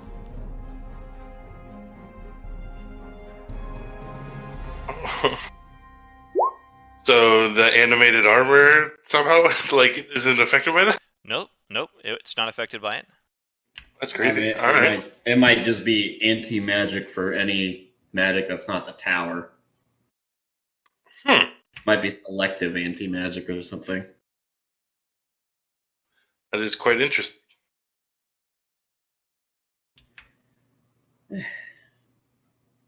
Well, Winrel, I'm sorry if you wanted any of them to make.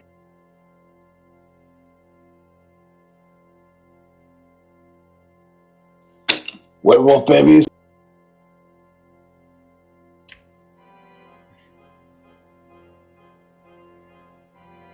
I'll go down to the bottom floor and come outside.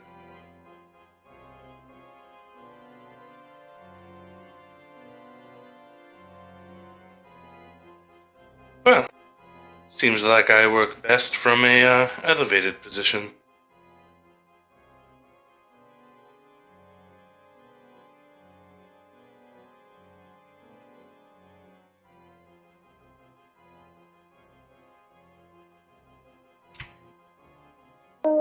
Nice shooting, Dimitri. Yes, you really did do a lot of the work for this one. You too as well, Jensen. I'll kind of give a look to the blade as I'm wiping it down with like the edge of like the tunic kind of thing, and just being like, fine weapon. Hate to see her go to war. True. And I'm gonna look to the battle axe and just kind of shrug and put it with my stuff. It's like, I do wish she'd gave us something lighter, but I guess it may do. Yes, you're quite proficient with that polearm, Jensen.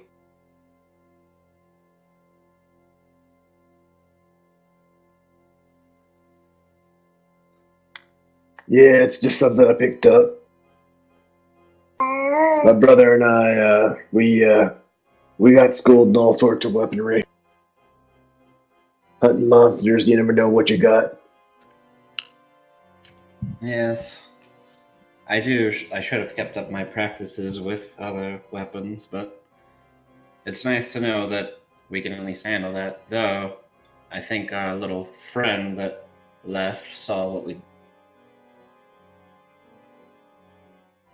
Well, good. If you saw what we did, then perhaps he'll think twice before trying to attack us again. Yes. Hey, Winrail, you seem to know these guys. Yes. You got any problem with a slaughter in the pack?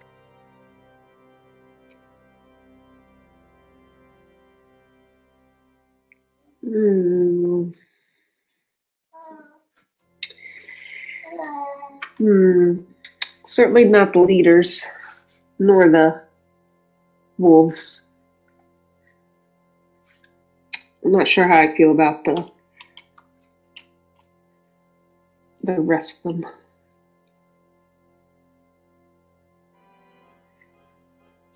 They're mostly bad for certain, It sounds like but there's a chance there's others, like me. It sounds like they took some people away from you, too. Well, if there are any others like you, I don't think they would be following him. Yeah, I think that's true. We came out here, my team and I. We were sent from the church in Waterdeep. And they slaughtered all of my companions. We were sent because we had heard rumblings of basically members of the church getting involved in this wolf cult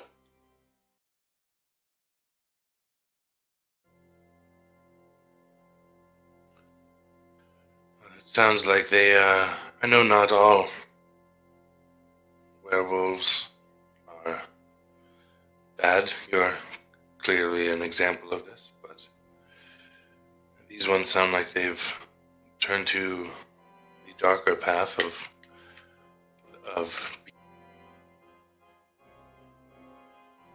if there are any that I should say if there are any others that wish to think about their life choices later on, probably hear it out. Well, sure. I mean, the Mardukov family is their wares. There's lots of good wares, lots of wares in the church. This group is, just a group of bad guys like any other. It sounds like, though, they weren't always that way. You said an Emil? Or I think I heard that name wrong. Yes. Emil is the one who turned me. I mean, certainly I don't feel any kinder towards him, really. I mean, I guess he's less evil than Kirill, but he did turn me against my will and still, assisted in killing all my companions. We did come there, to question their way of life, so it's not exactly like we were walking in there with, gifts, but I don't have any love for Emil. But it sounds like he's not with us, but it seems like he was at least a bit more level-headed than your other friend. Yeah, I think that's true. I think Emil wanted what was best for the pack, and Kirill wants what's best for him. So, you knew him before? Who, Kirill? Or at least he was among them? Oh yes, he was always the alpha when we, had approached the camp. He made that evident. I know where their den is, if we ever want to go back there. Well, how much Well, larger? I know generally, anyway.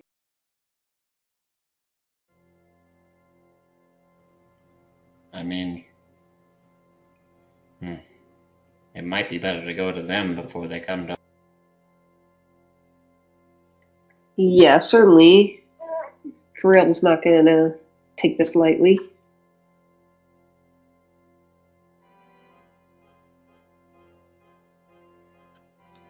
Well, hopefully they realize. So did we see any dire wolves during that fight, Lennon? No, they were all regular sized wolves, no dire wolves. I almost thought the werewolves in wolf form were dire wolves, but that made more sense. Plus, it was fun.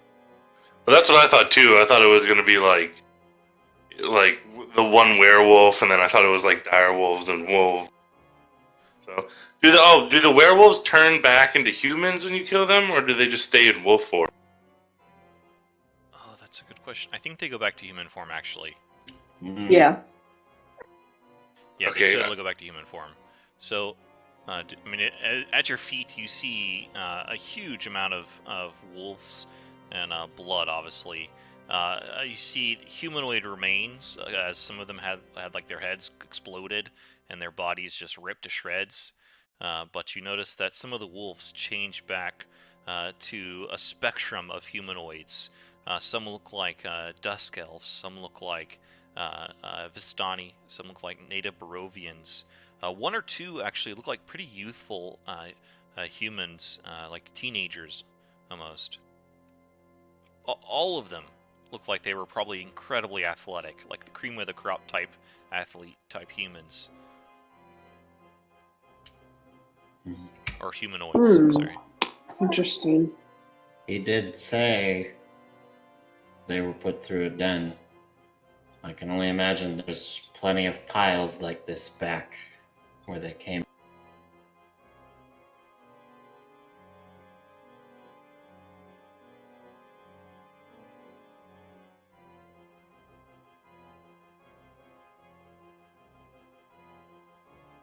Seems everywhere in Barovia, people want to change people into something else.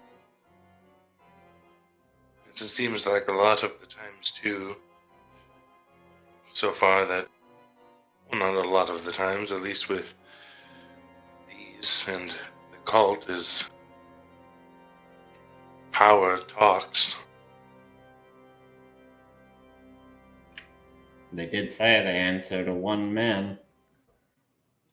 So I think this just further cements who needs to.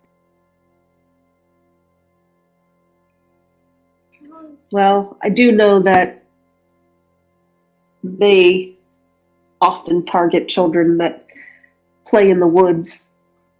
That's how me and my companions first found them. When children were disappearing in Barovia, we suspected they may be involved and followed them. That's where we found their den. Do you know if they serve the Devil Strahd, or are they their own pack? It sounds like Kirill does, at least. Yeah, I mean, as I mentioned, I think that Kirill's focus is what's best for him, and I think working with Strahd is what it sounds like Kirill thinks is best for him.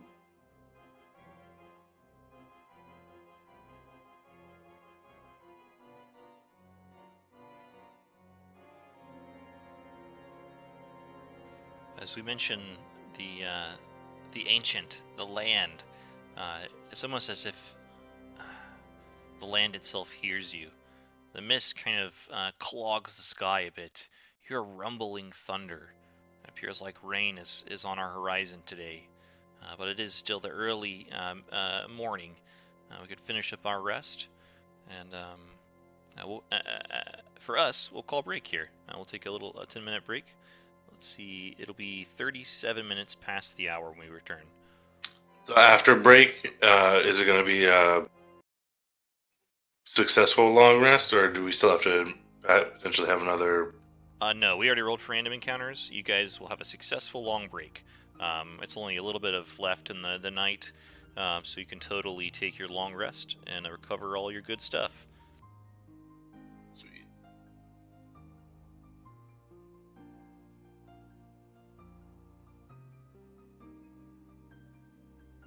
Alright, talk to you guys soon. Yeah, so you guys would have a successful long rest. Do you want to go back to the Van Richten's map, or do you want to look at the Barovia map to kind of decide where we go next? I didn't know if there was anything else in the tower that y'all wanted to take care of. No, I would just be kind of like the rest of my watch, be kind of like pondering. Like, it's interesting that my gun was doing damage once I saw that they were werewolves, even though I wasn't using the silver. Oh yeah, the mystery of this weapon, and it's kind of the lore behind it. But I mean, also, I was able to damage them. It seemed, yes. Yeah, you were. I feel like werewolves would be able to damage other werewolves, though, wouldn't they? I don't know. Like, by raw? No, which is weird. That's fair. Yeah, that is a really weird. Maybe it'll come to light. I mean, that's obviously meta knowledge. Dimitri doesn't know that, but by raw, yeah, it's weird because were creatures basically can't harm other were creatures because their attacks don't count as. But yeah.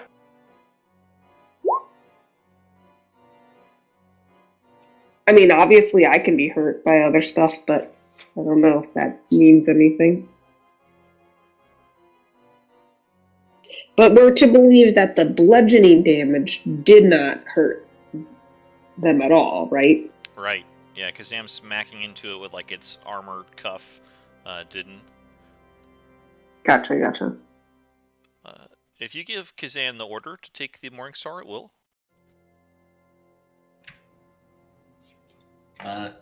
Kazam, use this in case, just in general. I think this will be a bit more effective than your fist.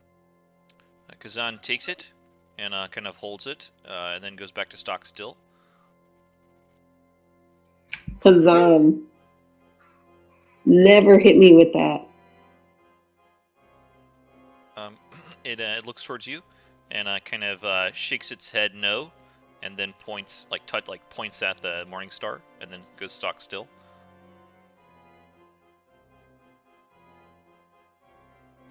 Well, I think that it's safe to say that at a minimum,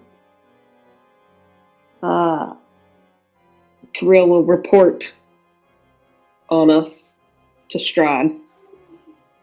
But even more likely, as Serena mentioned, he will probably come after us. That could be our next logical destination. Well, we just gotta be ready for him this time. Does Kazan regain health after a long rest, or does he have to be? It doesn't. Yeah, he's not regaining any health yet. Okay. Because it's like damage. It's like physical damage to the quality of the armor. Yeah, so he'd have to be like repaired. Right. Okay. No problem. Also, I want to warn you guys, the pack does have dire wolves as well. I know we didn't see any today. Well, it was likely he didn't expect us. He didn't expect to run into us. I don't know, but it seems like the way the pack seems, he might not be coming back to a warm reception if he comes back unscathed and he lost everybody he took. Yeah, but if they all watched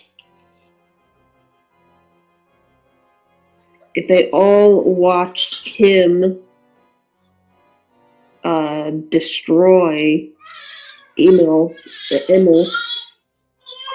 who tried to challenge him, I doubt any other Kumus or anyone else will stand up against him. At the very least, the entire pack has been thinned a little bit, and I feel like we've at least bought ourselves some time until he returns. Lennon, would I have an estimation of how many people were in the pack?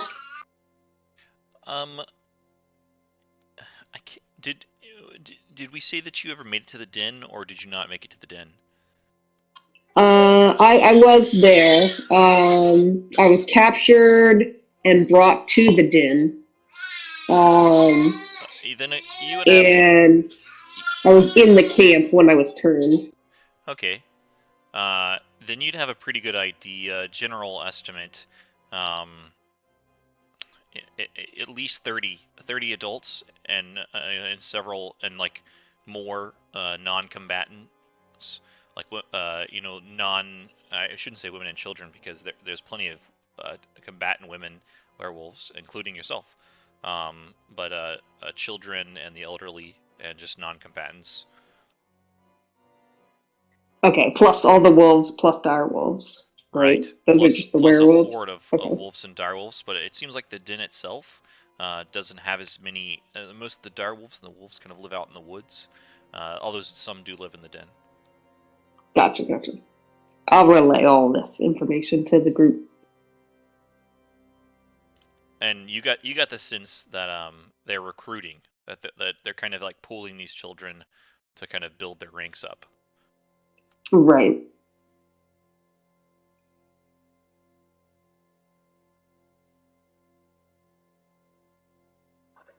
So,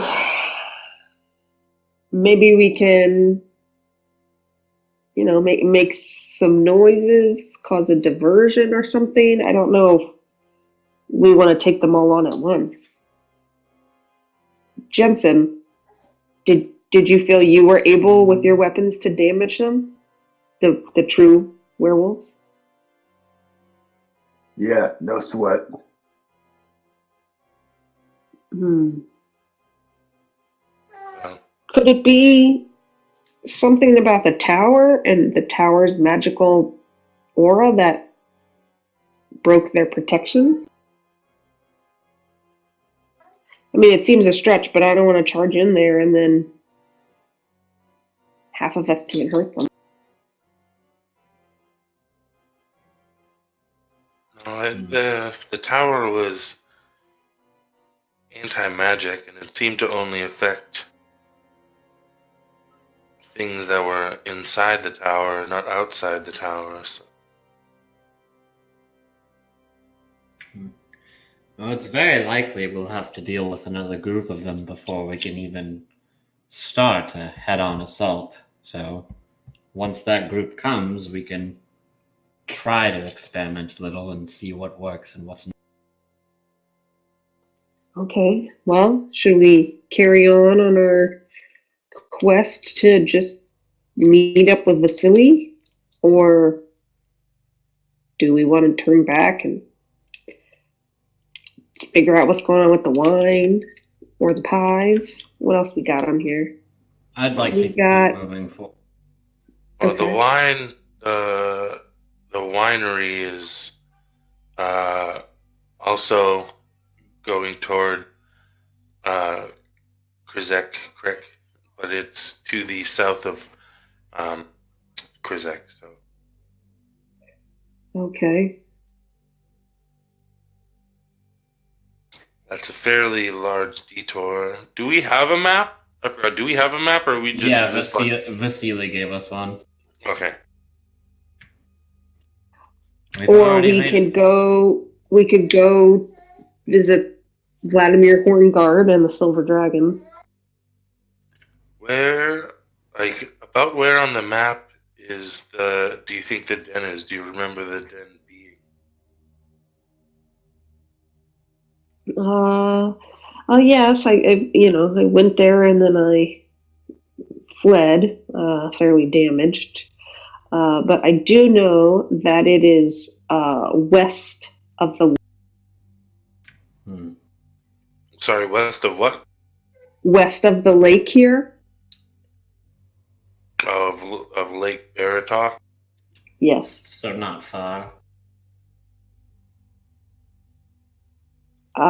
Yes. I imagine it's between Lake Baratok and Krezk. Well, if it's on the way, we might see it.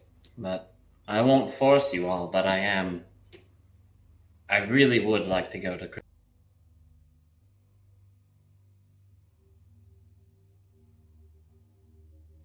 Yes. I mean, if we pass the den on the way, perhaps we could stake it out for a bit, see what we're up against, and resupply at Krezk before going back. I think that's a good idea. Yeah, I have no problem.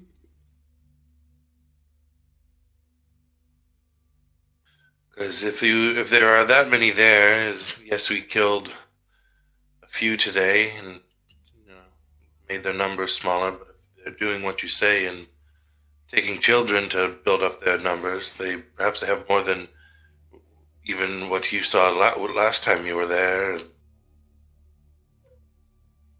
That seems likely. Scoping it out would probably be the best idea to see how we can best tackle it.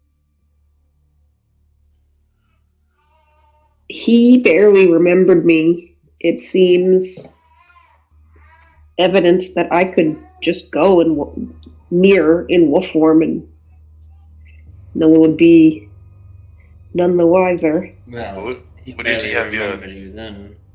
But Do you have your scent now?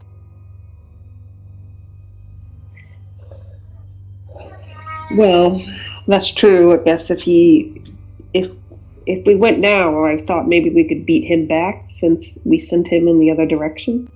Or did we send him in that direction? Actually, isn't that Yeah. right? So the way that the direction that both Esmeralda as well as the werewolf would have headed off was towards the south. Oh, okay. She actually went the way that we sent him? Yeah, ironically. Interesting. Okay. Maybe they'll fight each other.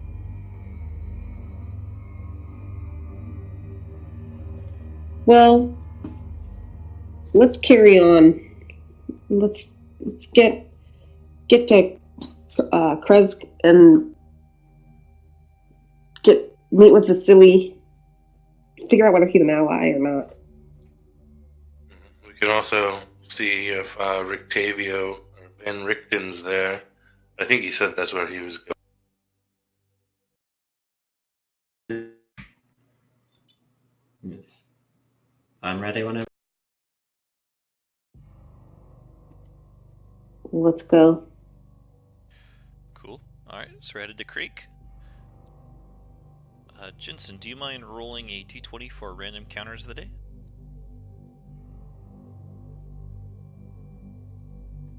Yeah, what is that?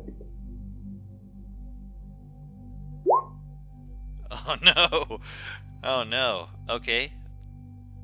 Nat 20, you've betrayed us! I was not even looking at the random 5 encounter. chromatic dragons land and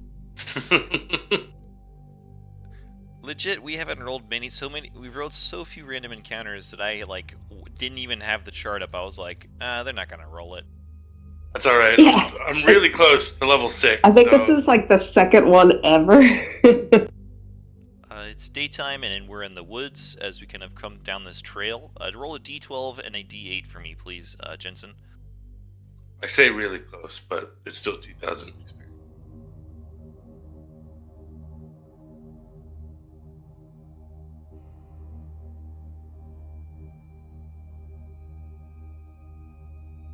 Okay, cool.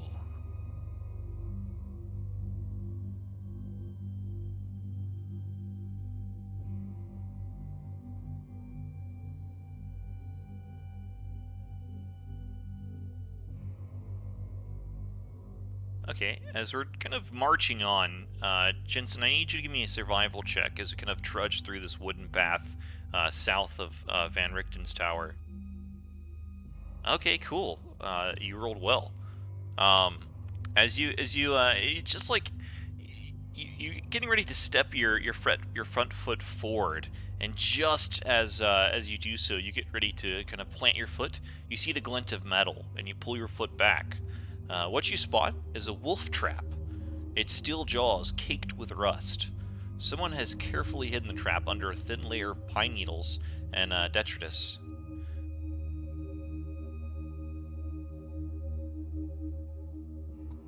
whoa, hey there. No, pull my foot back and I'll point it out to everybody else. We looks like somebody was waiting for these fellas. You don't suppose they might be? You think it's those brothers from Valaki? You mean Winrail's #1 fans? Yes, those ones. I feel like I'm her #1 fan, but that's a different argument.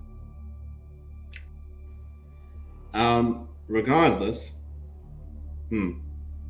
this could just be a random trap, but I suppose we should look around, see if anyone...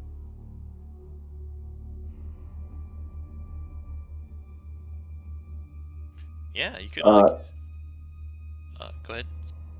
Yeah, I was gonna kind of follow Serena suit and just start looking around for like tracks or any sort of signs of anyone coming, anyone actually setting this. Sure. We'll do a perception, and I'll also take into account your survival already. Oof. Okay. You can roll one more time, because as maybe Jensen's helping you. If you roll with advantage, essentially. Okay, cool.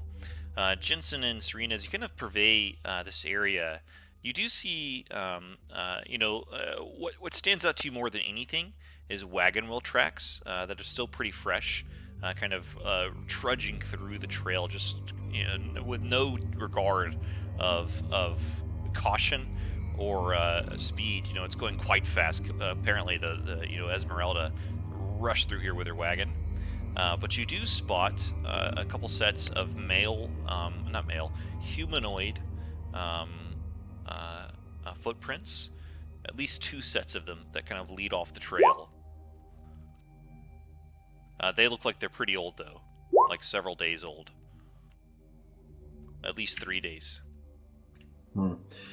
It was likely just stray hunters then. So, not particularly after anyone. He said, well, 2 tracks does make it possible that it is Winrell's fan club. Perhaps. But it doesn't... I'm not sure if they knew we would be around here. Even if it is them, I'm not entirely convinced that they're here for us specifically. Oh no, they just said they hunted wolves, so... Yes, and as we saw the other day, there's plenty of wolves.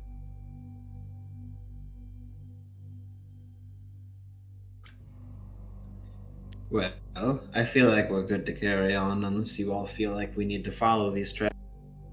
No, let's push on. Just keep a weather eye out.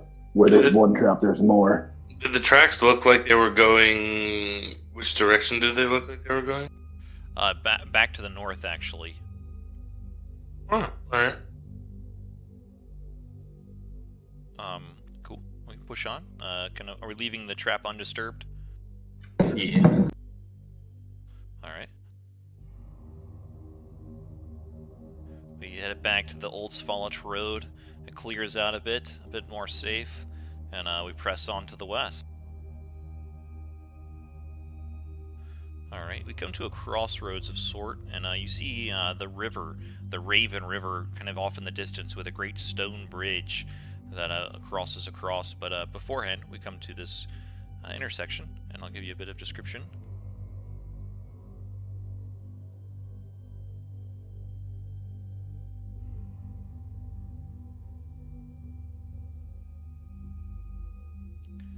Yes, indeed. As we come to this crosshead, you see a weather-worn signpost next to the road.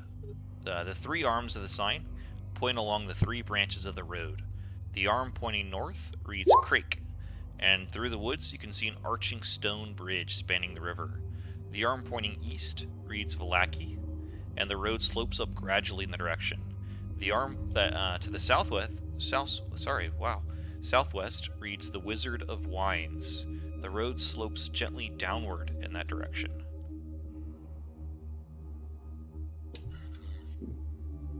Well, we're still going to Krezk first.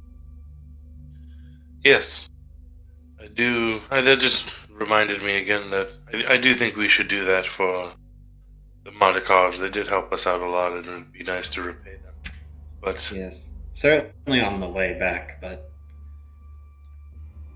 while it is good to help them, I feel like this is something we need to figure. oh no, yes, we should continue to. Is it Krezk? Is that how you say it? The Z is silent. Krezk. Krezk. Tomato. Yeah. But yes, no, we should definitely continue heading to Krezk. The wizard. My mind's been going, and seeing the Wizard of Wines again reminded me that we should do that at some point. And I will help you with that afterward. They did a lot for us, and it would be nice. Yes. And it's on the way back.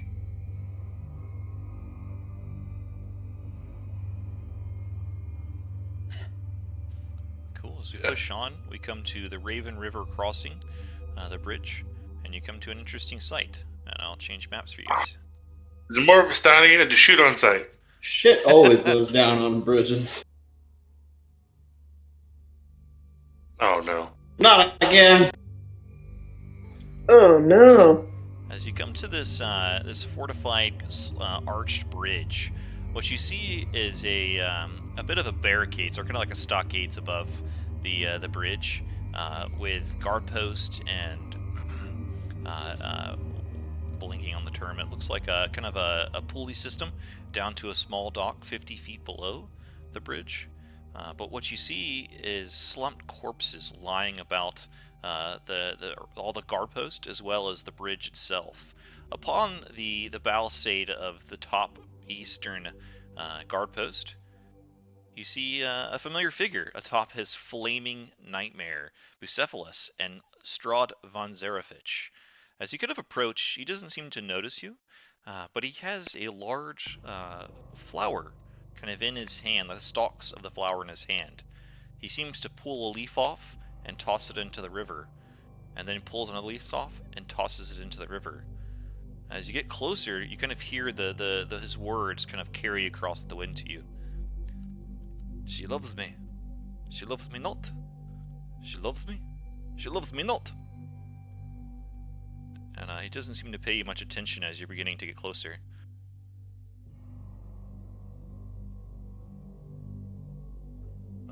Quickly load in silver bullets into my gun, just in case.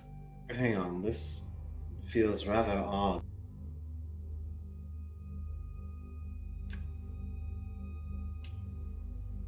You don't suppose he's waiting for us? As you ponder this aloud, you see Strahd pull off the final petal, and it falls to the ground. A big frown across his face, and you hear the words kind of come across the wind. She loves me not. As the final petal hits the water, he kind of swivels around a bit and gets ready to take off, but he catches you in the side of his eye. Why? What a wonderful evening it has just turned out to be. Welcome to the Raven Liver. I did not expect to see you so far west. How goes it, my friends? My guest? And you see him kind of fly to the southern guard post.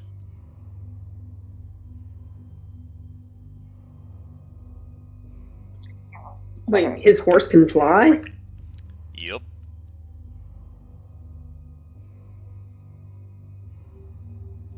What is the matter? Cat got your tongue.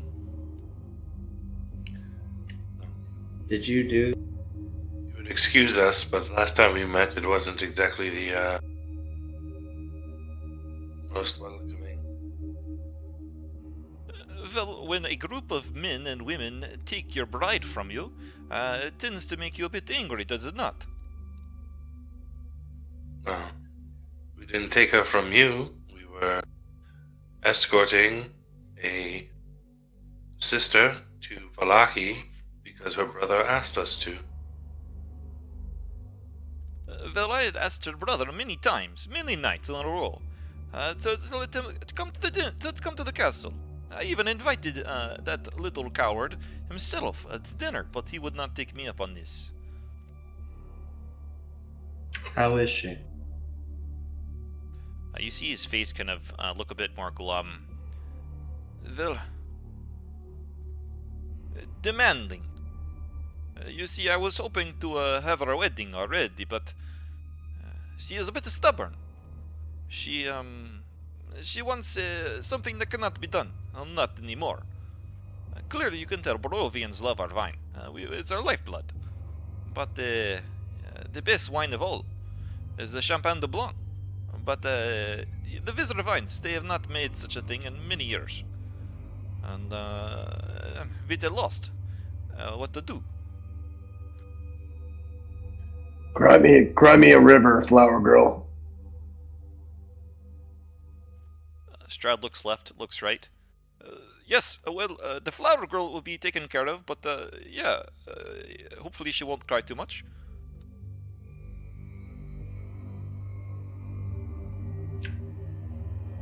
Why would the flower girl be crying? Well, we happen to have an inn with that particular winery.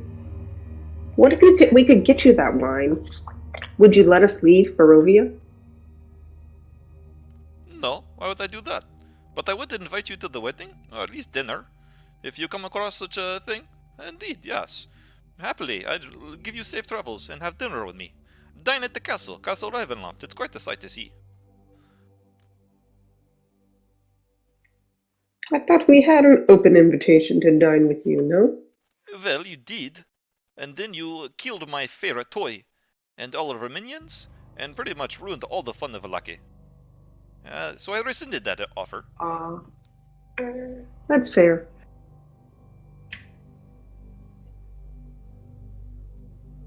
Whatever. She died rather willingly. Is she really dead, or, as she said, is she one with this mist? Can you tell us what that means? Oh my. You haven't learned much since you've been here, have you? That's why I asked. I tell you what. We talk about this at dinner. You'll find the Champagne de Blanc, and Strahd will reward you. We'll answer some questions, and play you a tune or two.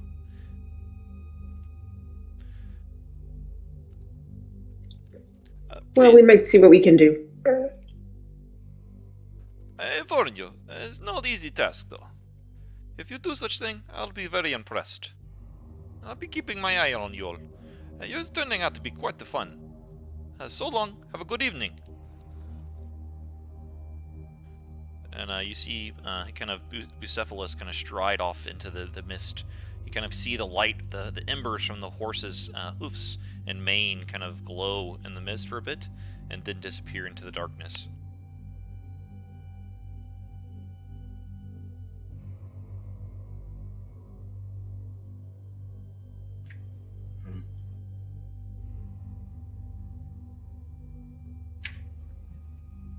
Well, You seemed awfully chummy. that's how he is. He's another one that's underestimating us. Yes, but it's very important we don't underestimate him either. Regardless, let's keep moving. I'm gonna reload my gun with normal bullets.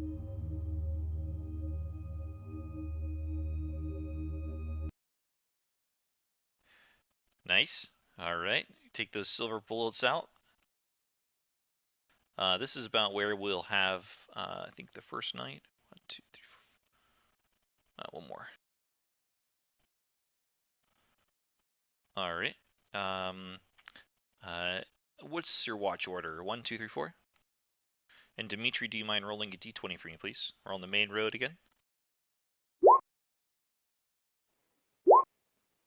I'll take one with Winril just because she had to step away. Okay, cool. This night will actually go by fairly peacefully. You guys will benefit from another long rest. No crazy events or anything like that. Serena, will you roll a d20 for our encounters for the next day?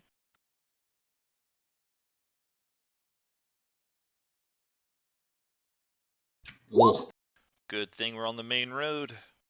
So you guys are, it's uneventful?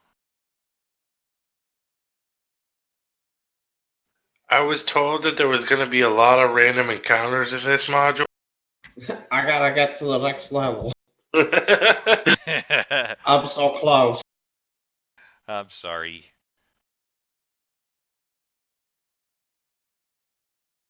Alright, let me pull up Krezk Oh boy. as we come to the northern village of Krezk.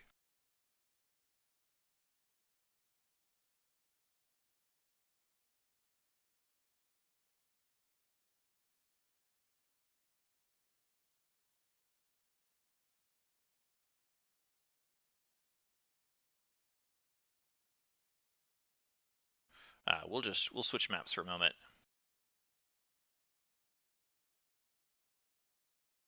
Okay, here we go.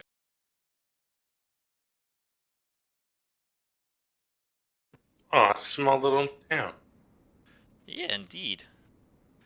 So as we approach Krezk, Here, let me reveal something.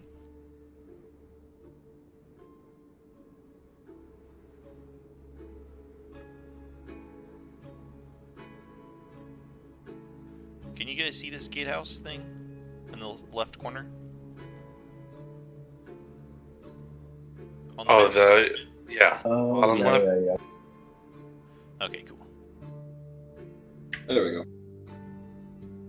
I don't like all the.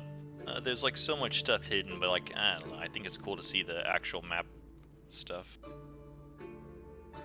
I mean, even if we can't get through the gates, it looks like there's 2 big openings. Yeah. That gate doesn't seem to cover much.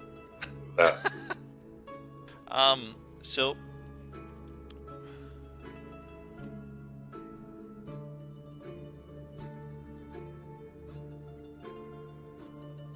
as the road branches north and climbs a rocky escarpment ending at a gatehouse built into a 20-foot high wall of stone, reinforced with buttresses every 50 feet or so, the wall encloses a settlement on the side of a snow-dusted mountain spur. Beyond the wall, you see the tops of snow-covered pines and thin white wisps of smoke. The somber toll of a bell comes from the stone abbey that clings to the mountainside, high above the settlement. The steady chime is inviting, a welcome change from the deathly silence and oppressive fog to which you have grown accustomed. It's hard to tell at this distance, but there seems to be a switchback road clinging to the cliffs that lead up from the walled settlement to the abbey. And I have a handout.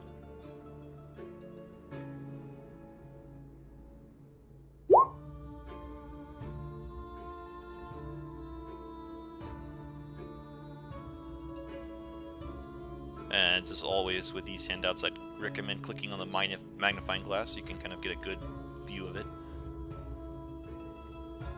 And it's a good bit cold here, as you can tell.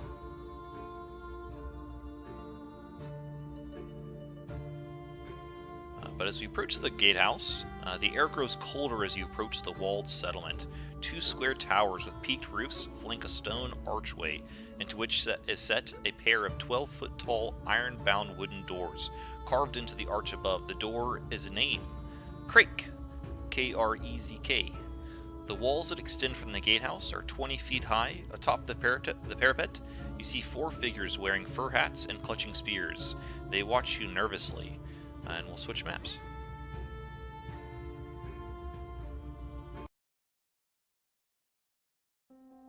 Oh, let me put you on the map. Wait a minute. He's not in.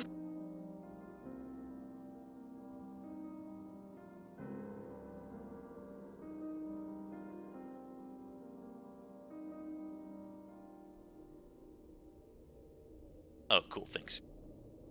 There's 2 of them. Duplicity. I invoke duplicity. It's this new technique called mitosis. Yeah, you guys approach the gates of Krezk, and you see a familiar figure with a snow-covered tent outside. We see Ismark the Lesser, and he waves as you approach. Ah! Good afternoon, friends. What brings you to this snowy, god-awful place? You don't happen to have any pie on you? Oh, just kidding, I've been off that stuff for days. I'd like to make an insight check to see if he's actually kidding. Cool, go for it.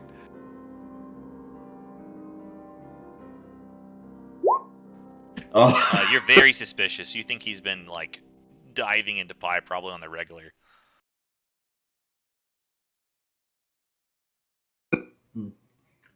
regardless, they made it all this way.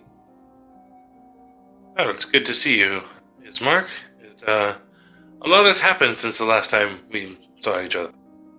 We ran into him on the way. I don't believe I met him. Who Strahd. is this him? Oh. My goodness. Did he speak of my sister? Well, he said she was being stubborn, but I'm not convinced it was actually her being stubborn.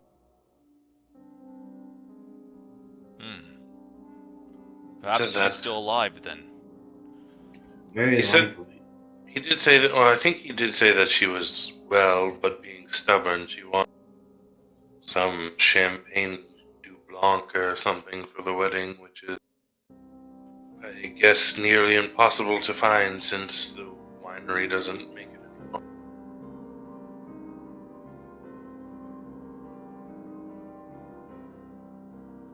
I see. Yeah. My family had a few bottles tucked away, but I think they've been blown up since. However, yeah, that was quite a rare bottle indeed. Definitely a fine wine, but unfortunately the Markovs and their vineyard hasn't produced that in many years. What are you doing out here? Well, it's a bit of a sappy tale, if you must know. I'd hoped to enter here, but the fine people of Krezk have not let me in. They claim that doing so would endanger the town. They claim to be a neutrality, neither for or against Strahd, and apparently if they harbor me, they're making a move against Strahd. They have said that there's a bit of a wine shortage, and if I was to provide some wine, they'd perhaps consider letting me in. I told them I have no wine. Hmm. Let's kind of look over at Serena and just be like, perhaps we're going to be making that trip to the Wizard of Wines a bit sooner than expected. Perhaps, but I suppose we might as well try while we're here. I mean, I'm sure Vasily would let you in. No, he wouldn't. I know he wouldn't. He didn't let me in when he passed through. Well, you're not exactly his type. What do you mean by that? I'm as friendly as I could be. Well, that doesn't matter. You have the wrong anatomy, friend. Yes. What? I Only, eat only, well and Hey, I we work don't- out? only elves. We don't know that for sure. True. 20 years and all that. We don't know for sure. Going off a hunch. Ismark kind of, it dawns on him. Oh. Huh. Then maybe it is the elf thing. I believe that fellow was a half-elf, was he not? That carnival master. He was with Vasily. Maybe he was into, maybe that is Vasily's type. You pointed yours. Could also be the color green. Well, if he's here, then I'll make a try. And Serena's gonna start making her way up to the gate. Good luck, dear. They do seem to be reasonable. I've traded a bit for this tent here and some rations. Maybe they'll treat you fairly. Well, if Rictavio's here, perhaps that will be of some help to us too. You approach the gates, and the gate guards kind of look a bit nervously. As you kind of approach, you get a better look at it, and you see like two little archers' turrets, kind of out of the tower, and the two towers, the flanking towers, and two little not little, but archers kind of pop out the windows and kind of point their bows down. Hello. I understand that my friend over there, and I'll gesture to Ismark, is not allowed passage, and I understand the desire for neutrality.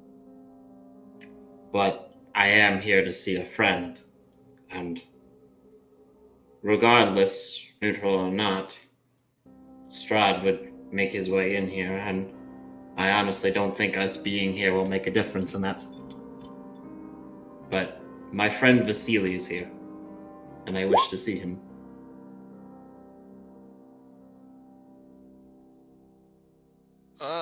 Sorry, no one's allowed into town right now. And why is that? Well, by the burgomaster's orders. Hmm. Are you sure no exception can? Well, sometimes there's an exception, but I can't make that choice. Well, who can? Well, the Burgermaster.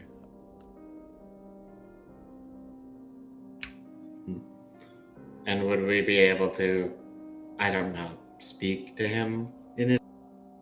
Nope, he's busy. Really? Yeah, he's super busy. I mean, I have this letter, and I'm gonna pull out the letter from Vasily. It is very important. That's kind of far. I can't read that. And I'm going to take off all my weapons and just put them on the ground. And I'm just gonna move a good. I don't intend to pull any tricks. If you want to come and read it. Nope, gonna stay up here.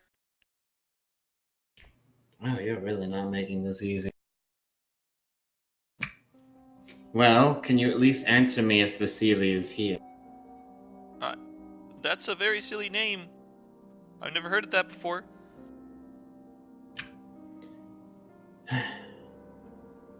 Alright. And she's gonna gather up her stuff, and if one does come through, let him know Serena is looking for him. And Okay. that she wants to talk. Yeah, definitely. Maybe, you know what?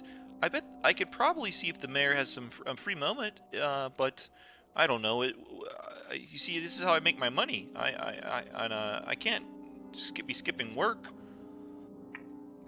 I think that the Burgermaster may be who we're here to see.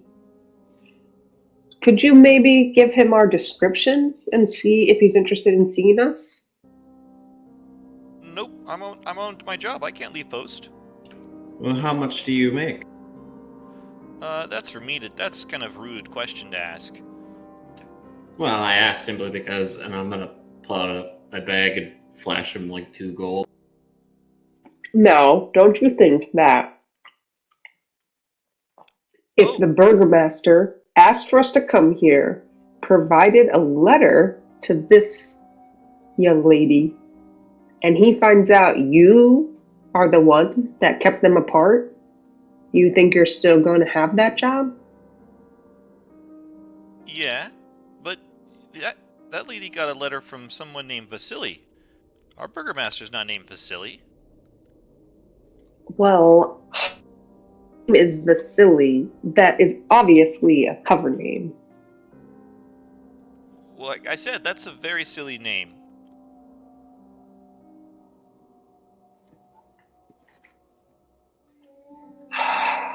Can we shoot this guy yet? I mean, I won't stop you, but I don't know if it's the best idea. They are very hard to deal with. I did speak to Baron Krezk once, but he's the one that said I could only come through if I brought wine and plenty of it. Apparently they need it for the abbey or something like that.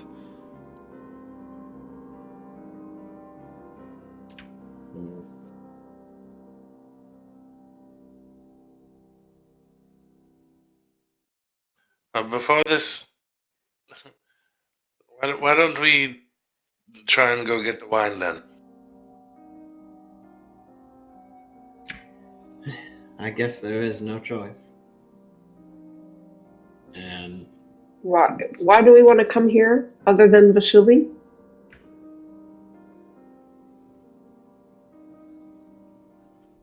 Well, now that you're back closer, so I'm not screaming it so everyone else can. Yeah, I'll come back to Huddle. Yeah, then say that. Yeah.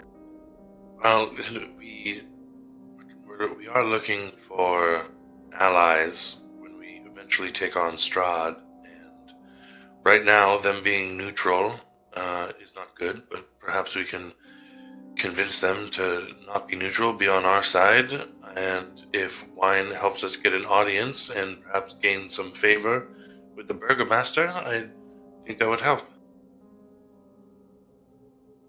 No one here can be neutral. Strahd's not going to let this town exist if they're truly neutral. I'm not the one you have to be arguing with. We have to be having this discussion with the Burgomaster, but in order to go see the Burgomaster, we need to get...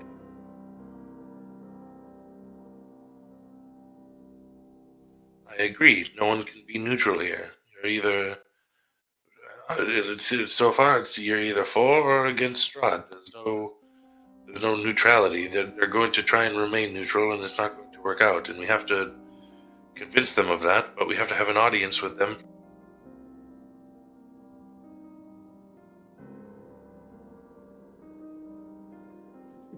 Well, the player in me wants to be hard-headed and not go to the wine because they're so pushing us to go to the wine, but I can't really think of an excuse not to for Winrel, so she'll say okay. No, I'm the same. I feel like everything's pushing us there, and that's why I don't want to go. But Dimitri It also feels like there's some secret way around it. Dimitri also wants to drink wine, and that's why he wants to go.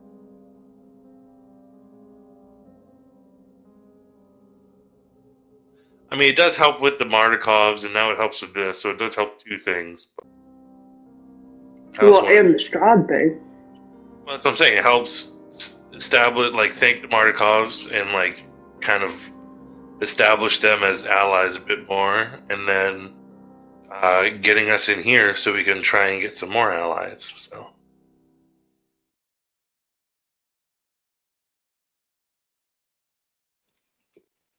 But being able to drink again is just kind of like a bonus.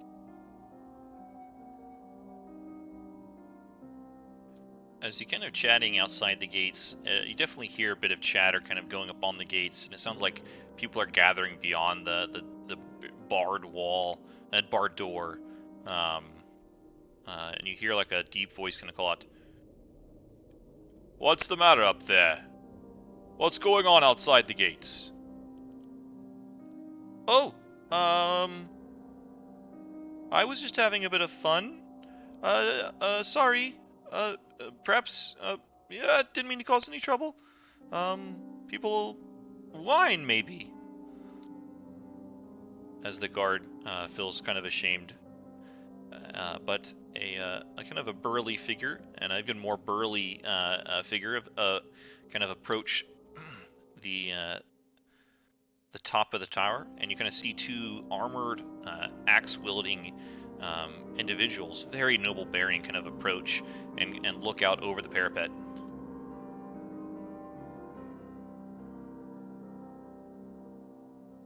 This is who you see. Oh, cool. That's a dope act. The Baron calls out, "Greetings, travelers. What brings you to Krezk?" We actually came here to request an audience with you, but your fine guards here said that no one is allowed into the town right now. Indeed, they are fine gods, and please accept my humblest apologies, as that is our current state of affairs. I am Dmitry Kirkov, and this is my wife, the Burgomaster of Krezk. So his name is Dimitri? Yeah. Nice. Oh, that's a bit humorous. My name is also Dimitri, and my fellow companions here are Serena, Winrel, Jensen, and Elward. And our new friend is Mark. I know you already met him. He said that you already spoke to him.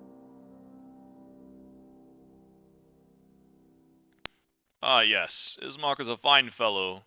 He's provided a bit of trade for some of the the vendors here in town. As you see that we don't get much business. In fact, coins almost useless in our town. Everyone pulls their fair weight. And he kind of gives a stern nod towards the guard that was trying to haggle you guys.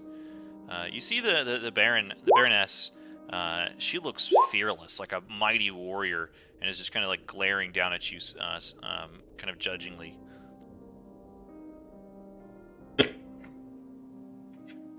Well, we have been traveling. We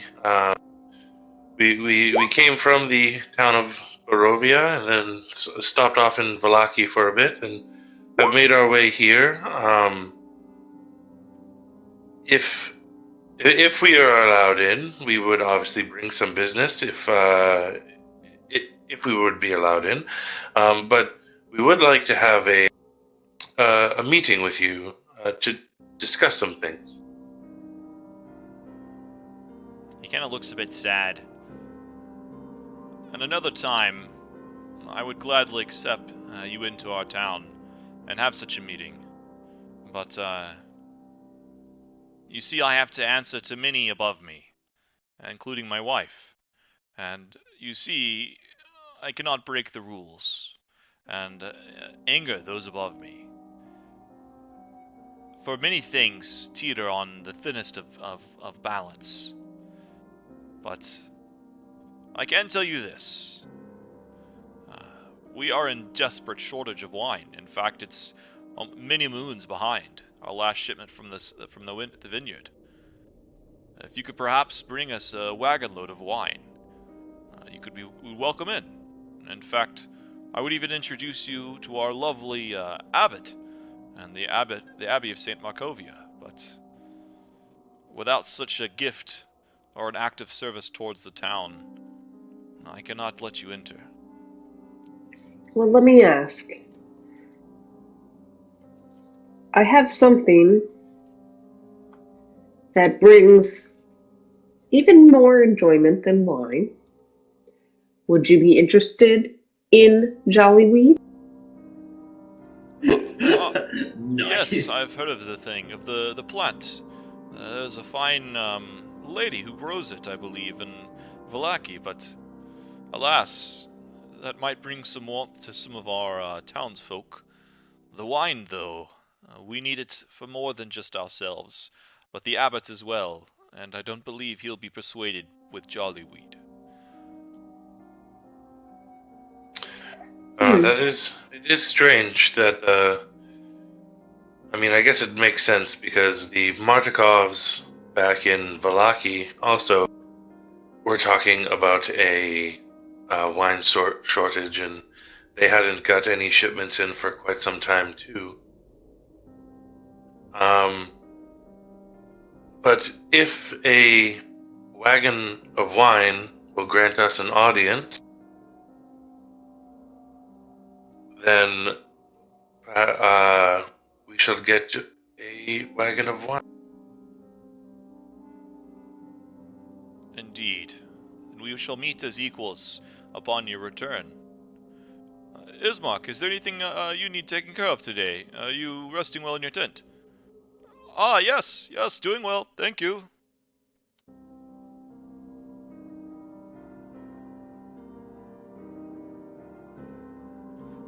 Anna, the Baroness, just continues to kind of stare. She's keeping a very tight grip on her axe.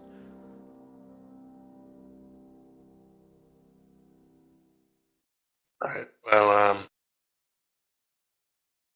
Well, it's we might rest out here for a bit. We've been traveling. How late in the day is it? Right?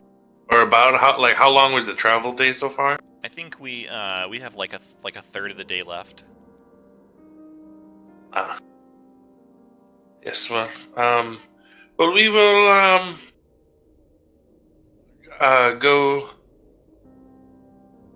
get the wine for you and the abbot, and then we can share some during our meeting. And other than that, I bid you a good day, and then I'll kind of like take my hat off and then like bow a little bit, put my hat back on. You see the Baron of Krezk kind of bow back, and then begin to walk off. Anna just continues to stare menacingly at you all. Just kind of give her a small bow too, like same thing. And then just kind of say to Serena and we're all here, well, looks like that's how we're going to have to get our audience. Looks like I flipped the coin wrong, friend. No, there was no way for any of us to foresee this. None of us are fortune tellers. As you turn and get ready to walk away, maybe a bit, Anna finally calls out, "You! You there!" And she points at you and Rel. "You have the look. I've seen it before. I would meet with you, but I would give you a different task than wine.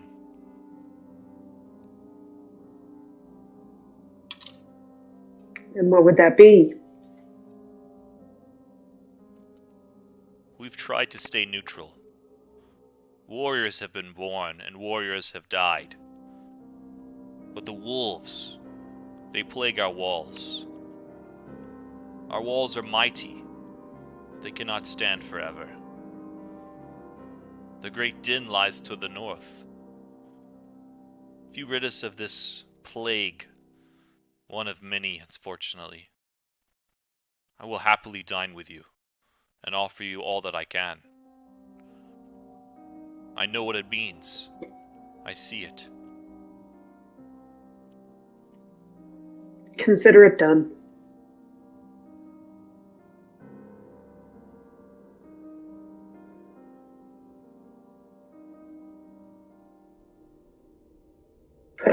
We will return upon completion of your task.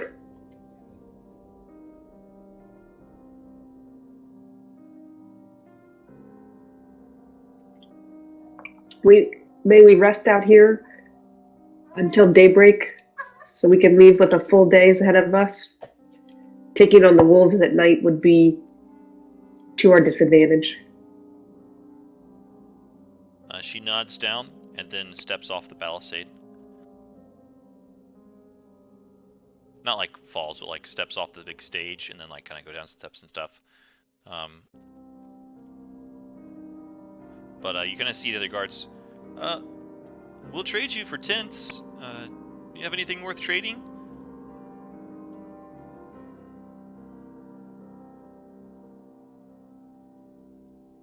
It can be quite cold. Ismark speaks up. I've got room for one more.